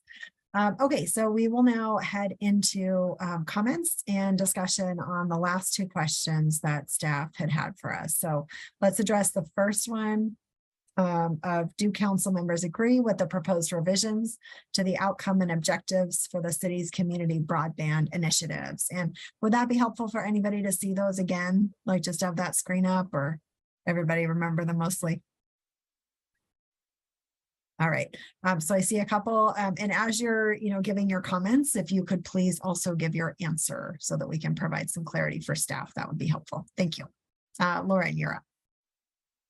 So I already alluded to this in my questions, but I think net neutrality is a widely agreed upon term that's measurable and sets clear expectations. And especially if we were to go with option B, I think it sets a very clear expectation for what we expect our partners to provide. So I would like to see that continue to be included in our goals. Hey, thanks, Lauren. I believe there was one other that was removed, open access. Did you have any feelings about that? Okay, great. Matt, you are up next. Thanks, Nicole. I kind of alluded to it with my question. We got to know the need. And so I really think it's critical that we study the spectrum of need in the community, and that will inform us of, are we Are we going to be in the business of trying to provide, to lift up people in need so that they have to bridge that digital divide? Are we going to be in that business, or ask someone to be in that business? Or are we going to be in the business of all of the above, do that and provide a cheaper alternative, hopefully a cheaper alternative to everybody else?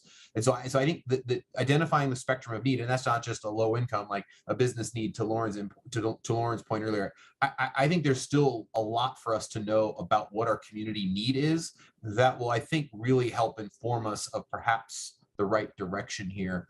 So I think in terms of objectives, I'd really love to get us moving on identifying that. And it sounds like, to Chris's point, that information might already exist with regards to, you know, maps from Xfinity or CenturyLink. And so it seems like that information might be pretty close to our fingertips in terms of what already exists, and then hearing from our community about what they really need. I think that's going to be a critical part to help me identify where we go from here. And with that, Matt, so is there a proposed outcome or objective that you are looking to add there? Well, or is it sort of a component of? It's hard for me to evaluate any outcome until I have this information, right? So this is kind of this is the horse and for the cart in that capacity. Yeah, thanks. All right, Junie. Thank you. I'll just give my feedback quickly. Thank you for the presentation, the slides. I would say I agree with Matt. As I was reading the memo, I just couldn't pin down the need. I see the pie chart, but still a little bit not, I suppose, concrete enough, and that in itself creates its own problem. So I think that we would need to figure that one out. And also another thing I've been thinking, I mean, I've been on council 3 years now, and option B, regardless of when we find once you have the numbers, I still feel option B may be our best option because of execution. Because when I think of the city itself, and even some of the challenges that we've faced with staffing over the last 2 years with COVID, I think option B makes sense. Option C seems to be more expensive. And I did hear Bob's proposal of maybe somehow figuring out the staffing plan with option C. But I still think option B is the best option, again, because I know as a community or as a city apparatus, based on, again, being a council member, I know the city strive to offer good customer service, but sometimes we do fall short as well. And based on reading on the memo and also knowing what I know, outsourcing part of this work to a third party seems to make sense to me. Thank you. Thanks, Jenny. And did you have any comments on the changes to the objectives, like Lauren was talking about with the net neutrality or anything like that? No, not at this time. No further comment. Thank you. Okay, great. So does anybody else have any comments about the objectives and outcomes at the moment? Lauren.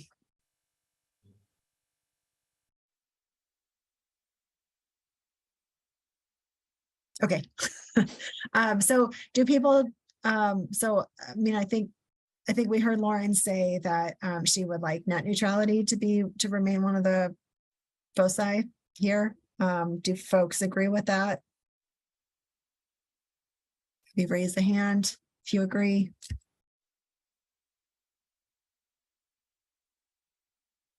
All right. It looks like we got a number of us that would like to see net neutrality remain as one of the objectives there. Okay, so last question. I apologize, we are going a little bit over our stated end time, but we're still going to try to get out at a decent time. So folks, if we could try to just keep your comments concise here. Generally, do we agree with staff's recommendation to further explore approach B, provider of last resort, and the public-private partnership? So as you're giving your comments, please also give a clear answer on where you stand on that, even if it is a clear statement that you are not quite in one bucket or the other. Bob, you're up. Thanks. Well, first of all, I'm going to agree with Lauren that we should explore option B, but keep our options open for option C. I want to play back.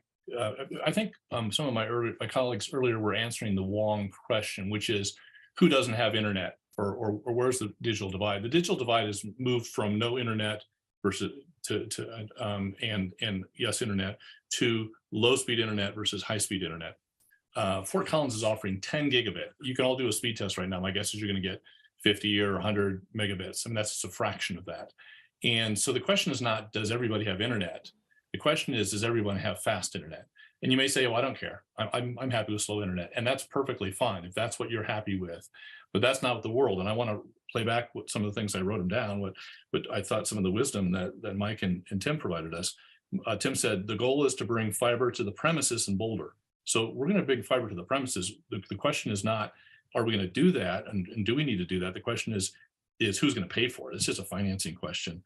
Tim said 1 gigabit is considered the benchmark for internet capacity these days. That's the benchmark. And Fort Collins is well beyond 1 gigabit. They're up to 10 gigabits.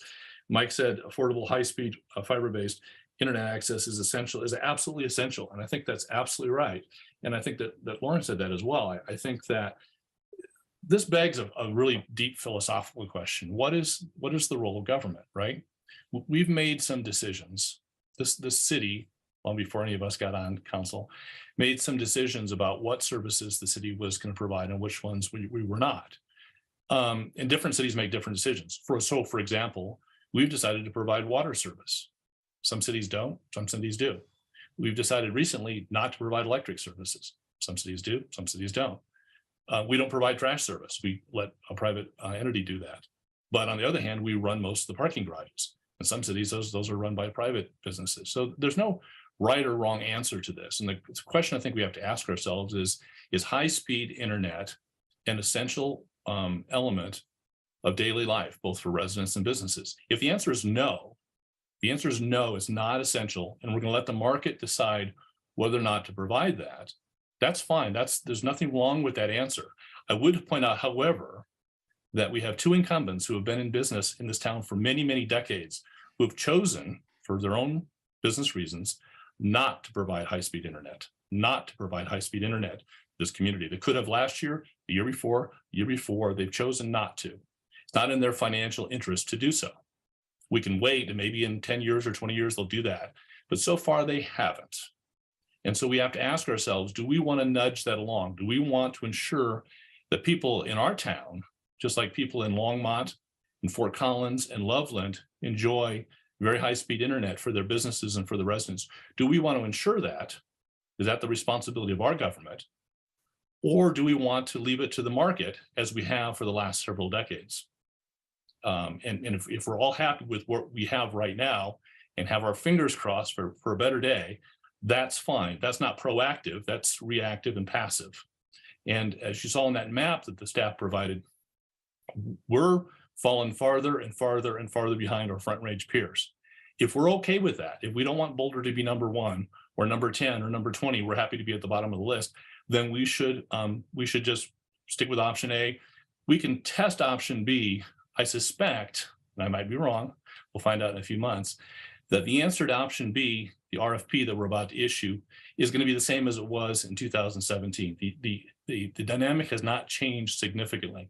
Now, if people line up outside our door to provide that service and they're willing to invest $100 million or so to build that out and take the risk, that's great. That's really, really fantastic. If, however, we get crickets, I think we're going to have to take a giant step back this summer or whenever we reconvene on this topic and ask ourselves, is this an essential service of government? Yes or no? If it is, then we need to make the investment, just as we made the investment in our water utility and all the other services we provide. If the answer is no, we're going to leave our residents and our businesses to the market and let the market decide whether or not they have high-speed internet. That's fine too. There's nothing wrong with that answer. It's just, we just have to answer to our constituents when they want to know, where's my broadband? Where's the broadband I asked for in 2014 when I voted in favor of this? So that's our responsibility. That's why they pay us the big bucks to make those hard decisions. I am in favor of going down the path of option B, if for no other reason to learn how much will it cost to build this out. We say it's 100 million plus. We don't know, but you know what? The people who are going to respond to the RFP are going to know, because they're not going to respond to the RFP unless they figure it out. I think it's going to take a little longer than staff predicts, but they're going to come back and they're going to calculate for us how much it's going to cost to build. They're going to calculate for us what the take rate is. They're going to calculate for us what speeds they can provide at what prices. And then we're going to take that information and then we're going to decide, do we want to let them do it? That is, them finance it. Or are we going to do it ourselves? And so let's go down the path of option B, but keep our option C open. Thanks. Thanks so much, Bob. Matt, you are up next. Well, that's hard to follow, Bob. You laid that out pretty well. I share a lot of those concerns myself. So I won't rehash. I think you said it well, Bob. I am okay with option B for the reasons Bob stated, and I share that same skepticism. I'm not sure that 4+ years is going to drastically change. Plus, everything's more expensive now. And so I'm not sure we're gonna. I don't know. I'm skeptical.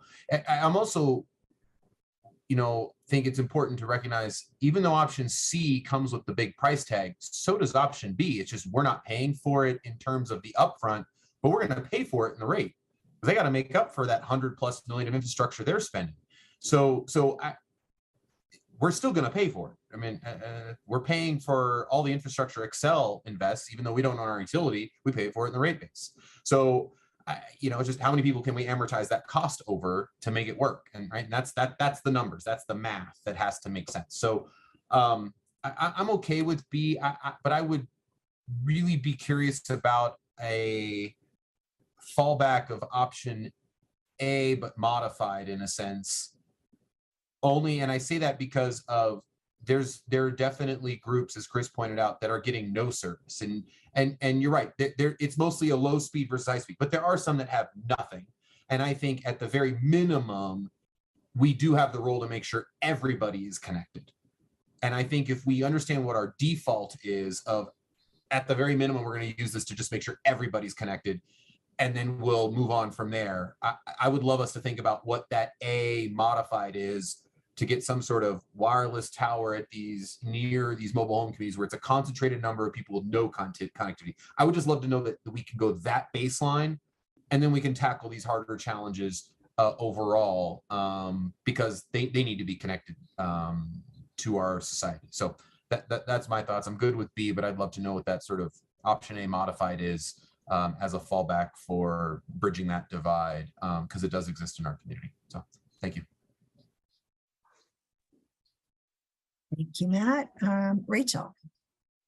I mostly agree with Bob and Matt. I guess I a little bit feel like we're not quite fully baked to make a decision tonight. Like, I'm not ready to commit to B. I'd really like to know more about C before we go down a $100 million+ decision. I like city-owned infrastructure a lot of the times. I think that in the same vein as we had a lot of complaints about Excel, we get a lot of complaints about internet providers, broadband providers. So I really would like to know what the community wants, and I don't feel like we have that. So that's a big piece for me of why it's not fully baked. Like, if we ask the community prior to pandemic, what do they think they need in their house for internet? I think people have probably moved on that point. And also, to Bob's point, I don't feel like the need is at all vague. We know that other cities have much stronger broadband than we do. And given that we're a tech city, at least to some degree, I don't doubt that every residence and business should have improved access. And like with Lauren's example, in my household, we sometimes are on both sides or either side of a virtual medical visit. And if you're trying to provide a service or like we are in this council meeting together, somebody usually glitches at some point in these meetings. Like we're at a time in the world where we need really high quality home internet and business out of homes service. So I would like to get some more community engagement, but I would not like to stall or delay this. It's been, we've all been sort of waiting for the city to get this rolled out to everyone. So I would like us to move quickly towards the world-class service that we're hoping to provide for Boulder. And I would also like to know more about C and what the community wants. That's what I got. Thanks. Thanks, Rachel. Lauren. Thanks. Yeah, I agree with a lot of what's been said already. The internet is a utility kind of like phone or electricity, where because of, the wires it takes to run, it really isn't set up to create a competitive marketplace very well, right? The kind of line you run really dictates the speed of the service you can have. So right now we have Comcast and CenturyLink, and Comcast being on cable can provide faster service in a lot of areas of the city than CenturyLink can. And so as the city has its fiber network, that's going to provide a different level of a different kind of service than those other providers. And if we have a contract with one service provider and we have problems, if they own the last mile of connection, we're really stuck with them as a service provider, even if they're not providing the kind of service we want to see. We'll have a very hard time, in my opinion, potentially renegotiating contracts down the road. I just see a number of issues with B and what it locks the city into, the same way we have issues with Excel already. I don't think that we want to put ourselves in that kind of position again. And we have a great opportunity here to set ourselves up for long-term success. That doesn't mean we can't look at options, I'm okay with us looking at them, and especially in comparison to option C and what that would cost the city. But I think we absolutely need to be looking at option C. A number of communities around us have done it to great success. I would like to think that our staff and our city organization is at least as good as those organizations around us, and we can do this at least as well as they can. No, I understand that there are different communities create different challenges, but I believe that we can overcome some of those through technology or other means. And then, I also just wanted to touch on risk. So the building industry has a lot of risk in it. When you push your risk off onto someone else, onto a different entity, they charge you for that. They charge you to assume that risk. And so that risk doesn't go away. Someone is assuming risk. So in option B, it's this other party, and they are going to make us pay for that risk, probably in perpetuity. As long as they hold a contract, they are going to continue to make money off of that initial risk, which, as we've sort of discussed, I don't think is actually that great. I mean, again, a lot of communities are doing this. It is a difficult numbers game, but I think that that is something that we can overcome. Yeah, so I'm a big supporter of option C, but open to looking at option B. So thank you. Thanks, Lauren. And Rachel, another comment. I can't remember if I shared that Aaron said he was in support of staff recommendation. In case I didn't. Thanks. Now I have. Thank you. Thanks for putting that out there. And just a reminder, since it's been a little over an hour, Mark was as well in support of option B. Nobody has any other comments. I will go ahead with mine. Yes. Oh, Tara, go ahead.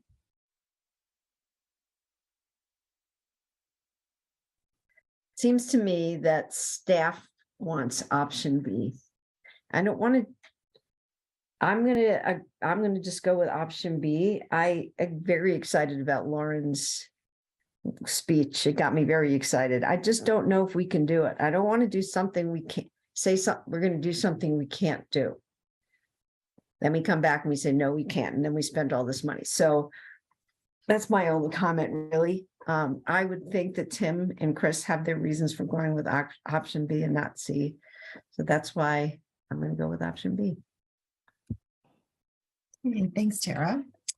And I kind of find myself agreeing with a lot of what other folks have said, so I won't sort of repeat everything. Generally, just as where I come from, I don't really like having essential services in the hands of for-profit corporations.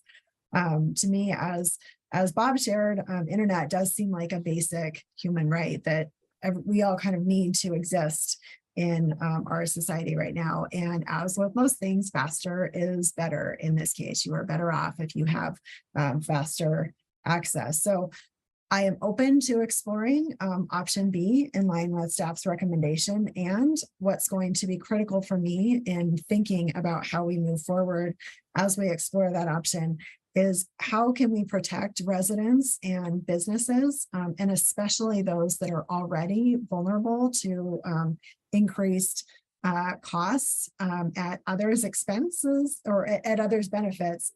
How do we have some guardrails in there? How do we have protection so that this basic thing that everybody and every business in our community needs access to is accessible to everybody, that we do not end up in a place in 20 or 30 years where folks just simply cannot afford the prices anymore while the corporations are making massive profits. So that's kind of where I'm coming from. And, you know, Bob, after listening to you, I was like, you should come to the next DSA meeting and join us there. But just really thinking about it, I am open to be, and I really do find myself thinking about how do we protect people from some of the things that can happen when we put basic needs and rights in the hands of for-profit corporations. Tara, looks like you had another comment. Yeah, I'm going to change my mind. Too much pressure. I'm going to go with B, but maybe C. How's that, everybody? Because I want to be forward thinking and not negative. So Right. I'm going to change my vote. Okay, thanks, Tara. Okay, so let me just try to sum this up for staff. So it sounds like we are somewhere between B and C as a group, at least the majority of us, somewhere between B and C. We, I think, raised a lot of concerns and some points that we would like to have more information on when this comes back to us.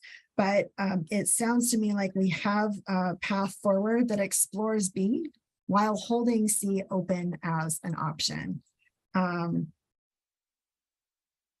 Yes, so I think when we come back, what I'm sensing from this discussion is that we would like to have a bit of a comparison of B and C with some of the points that folks raised a little bit in terms of the need in the community and who the people are who are most in need, as well as what the sort of long-term costs and how that may all balance out. Anybody want to add anything critical that I missed? You have to limit it to one sentence. Yes, Naria. Yeah, I will try to limit it to one sentence, but mostly it's a question. Yes, well, you haven't spoken yet, so you're good. Yes, I appreciate that. I think we're hearing it loud and clear as you summarized it. I want to just ask staff if that impacts the timetable that you have presented in terms of coming back to council for that study session. I don't know the answer to that question, so I just want to make sure that we're upfront about expectations. I guess I just want to clarify with Nicole, your summary. I sort of heard a mix there from council as well, right? We absolutely want to explore option B. I heard some say let's hold option C, which we absolutely can do. I heard others say, hey, we want to actually compare B and C with more detail on both of them the next time we come back. So if it is that latter one, we definitely will need some more time to investigate C as well in parallel with B. If it's not that, if it's let's go investigate B first and get some information from that, and we'll learn some more, as Bob highlighted. We'll definitely learn more about what that means for us doing it on our own. Then we could probably stick with a similar timeline to what we proposed late summer. Okay, thank you, Mike. So let me just pose that question to council. So so we just heard two clear choices, right? We're either doing a comparison of B and C that's going to take a little bit longer, or we are going forward with the timeline, exploring B, recognizing that does not cut off the option for C. So I think the question is, when we come back to this, do we need to have that comparison in place? Or is it enough to evaluate B and then move on to C if we decide that B cannot meet the concerns that we have? So I will ask the first question of who is in favor of having staff stick to the timeline that's here now and doing this exploration of B with the understanding that we can come back to asking for information about C after that initial exploration of B has been done? Can I just, I'm sorry, I apologize. Before you answer that, I'm hearing from staff that exploring option C at the same time may add some consulting dollars. And so if that's the case, I want us to be really clear about it. So team, this is the moment as people are considering both. And I think that both Aaron and Mark would vote in this first camp. So I'll raise my hand on behalf of Aaron for that. I'll do the same on behalf of Mark, so you can count me. Yeah, but I think, okay, does anybody have a question? Yes. Sure, everybody's really clear on what it is we're doing. Yes, I just was not clear. Are we saying, because I do ultimately support staff's proposal of option B, so are we saying that it is option B that we're going forward with?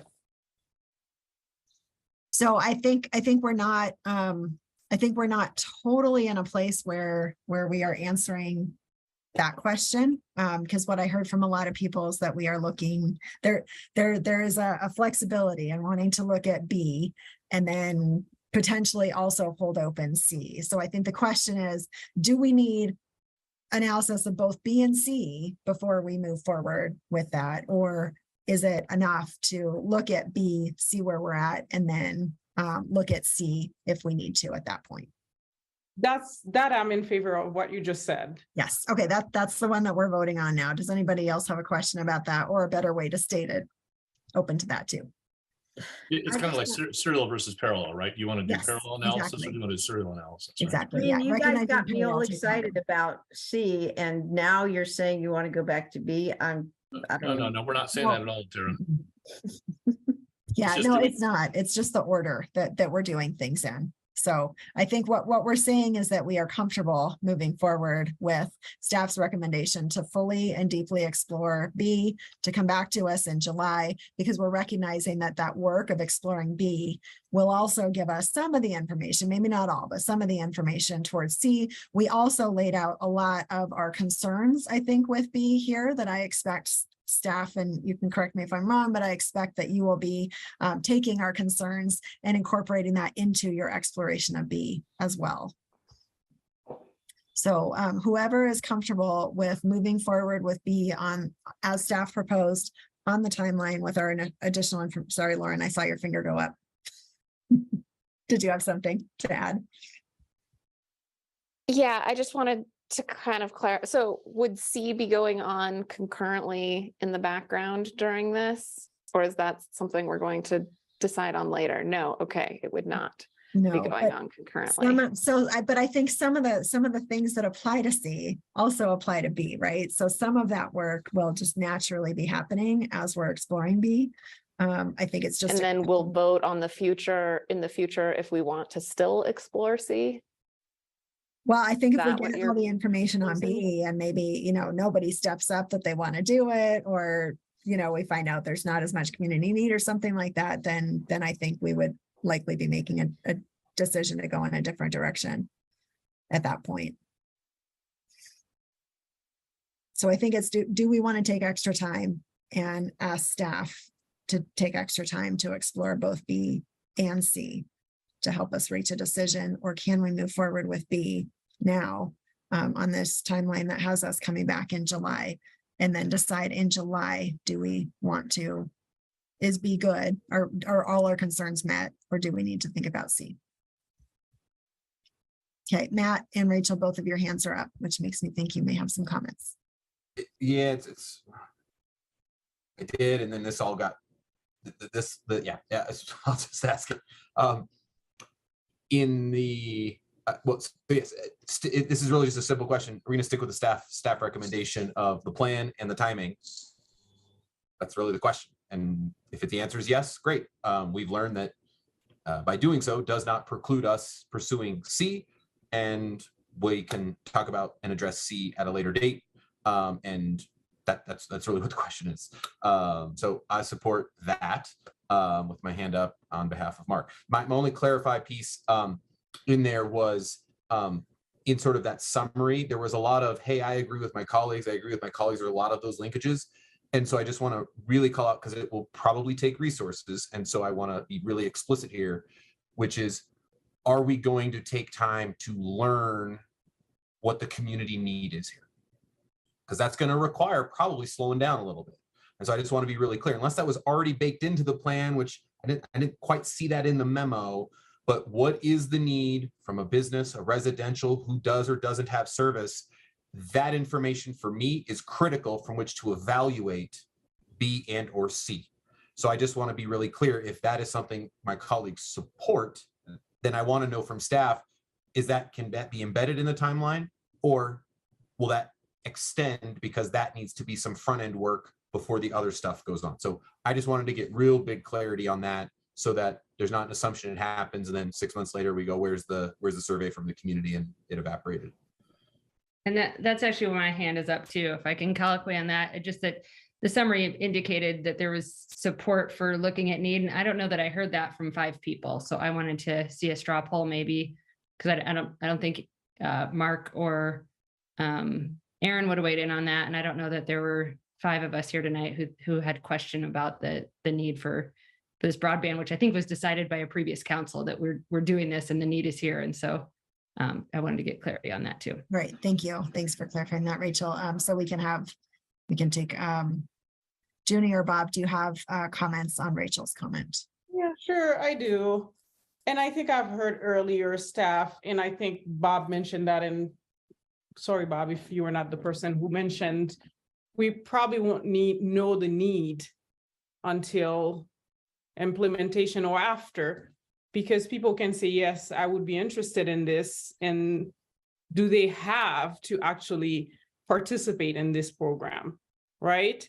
So ultimately, we won't know the need 100%. But of course, I think as I was reading the memo, that's the question I had. I was wondering, what is the need that we are trying to provide a solution for? But ultimately, I understand that, yeah, we will do the community outreach, but coming to a concrete, saying that, okay, this is how many people we will serve, that might be more fluid than we expect, actually. Thank you. Thanks, Junie. Bob. Yeah, I think Junie and Rachel are right. First of all, I'm not sure what the definition of need is. Is it needed 1 gig? Is it needed 10 gig? I mean, like, where are we going to cut that off? But I don't think we have to do a whole lot of study. All we have to do is look right up the road at Longmont and Loveland and Fort Collins. They have take rates of 50, 60, 70%. Their demographics are not much different than ours, okay? And so I think it'd be interesting. We could pick a threshold and say, what's the need of 100 megabits? What's the need of a gig? What's the need of 10 gigs? But you know what? Junie's right. I mean, we're not going to know the take rate until we get to the take rate. And so we just look at our peer cities and see they're having fabulous take rates with very similar demographics. And the need is there because people have an appetite for this at the price points that they're offering it. So I don't think we need to spend a whole lot of time or money evaluating what the need is. I'm not sure even how to define the need. Let's just go with what we're seeing in other places. That's the nice thing about not being a leader, about being a follower, which in this case we are, is we can see what the leaders have done and what their experiences have been. So let's just build on their experiences. Let's do the RFP. Let's see how many people respond. And then let's take a giant step back and decide what we want to be when we grow up. All right, thanks, Bob. Okay, and thank you, Rachel, for clarifying that, just that question, so we can be crystal clear for staff.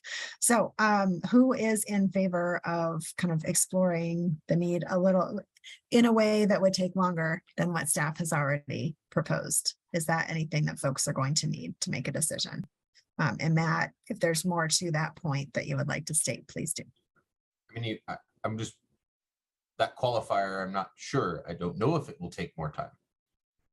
That's the question. So I kick it to staff. I don't know if it will add more time. I'm just wondering if we're going to gather that information. Chris said that he believes there are some mobile home communities that don't have any. How do we know that? Do we know that for sure? Are there others? I mean, this is just the baseline stuff I'm trying to know. If that's embedded in what we're doing, great. If it's not, I'd like to know that. That's all. So I don't know if it's going to take more time. Yeah, Matt, we've planned some community engagement activities that speak to that point. I don't know if a strong July, staying firm on July is realistic if we expand those engagement activities significantly, but maybe we take an extra month or two at most to make sure we collect all that relevant information if that's so desired. All right, so let me then ask that question. Who feels that it would be good to have some expanded engagement opportunities?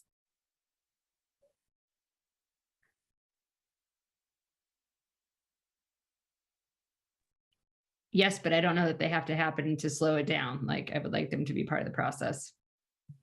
But I don't know that it has to happen before B. Like, community engagement is not going to help us figure out what people are going to, whether they want to bid on the process. Okay, so it seems like we are looking for a little bit more information, but not to a point where we would be slowing down this process, is what I'm seeing from just the majority. It seemed like we had a few people who were interested in potentially a little bit more. Does that provide you clarity, staff? I feel like we went around a little bit there. I think we landed on the staff recommendation, and we'll just make sure that we're embedding some. We'll talk through some additional engagement opportunities.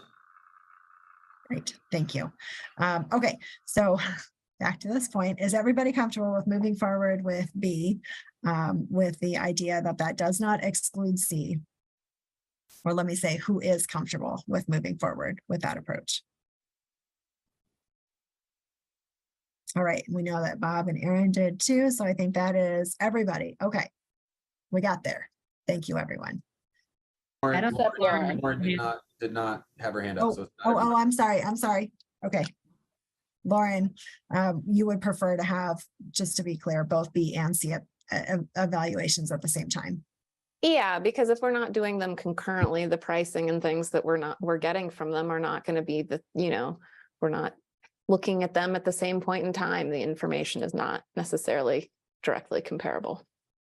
Nicole, would you mind if I ask Lauren a question on that? Yes, go for it. Lauren, would you be okay?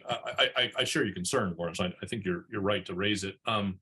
Would you be okay if staff, as part of the RFP, also asked the responders to provide us their estimate of the cost of build, cost of operations, what assumptions they're making on take rate, what a rate they would charge at different gig throughputs? If we got that information, which I think they're going to do anyway, the only question is, do they share it or not? But if we force them to share it, would that help you in your analysis and our analysis of C? Yeah, I mean, I would like that better. I think that in some ways that's a staff question, right? Like, does that get us closer to being able to make a guess at what it would take for the city to do option C?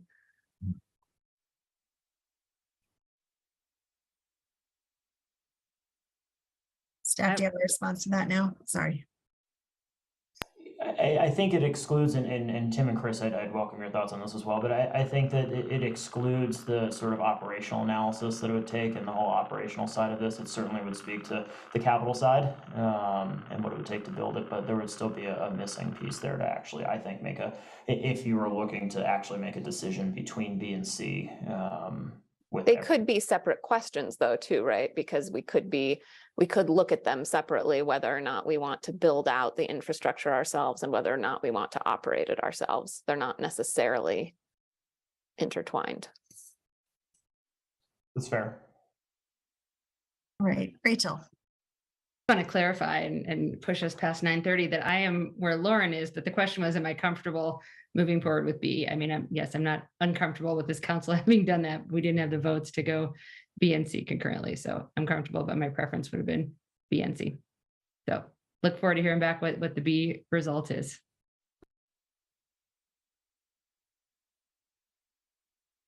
All right. Staff, that I think you have everything that you need in order to move forward. I think so, and I appreciate it. I appreciate the fact that what we're going to get, I think, does move us forward on future conversations. And so we know that we will take what we learn, and then we will come back, and we come back in the summer and have a more robust conversation. Great, thank you. And thank you, everybody, for all of your questions and points and things raised tonight, which hopefully will help staff as they're doing this exploration. Does anybody have any other comments or things to close on? I just want to say, Nicole, I thought you did a great job tonight. Thank you. I apologize for taking us 45 minutes late, but it was all this is clearly a bigger job. discussion than 90 minutes. So great. No other comments or anything?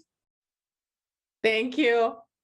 Oh, wait, I had one quick one, which was just right when I got on council, there was a discussion about broadband, and me and Bob volunteered to be part of a team that would have discussions about this with staff.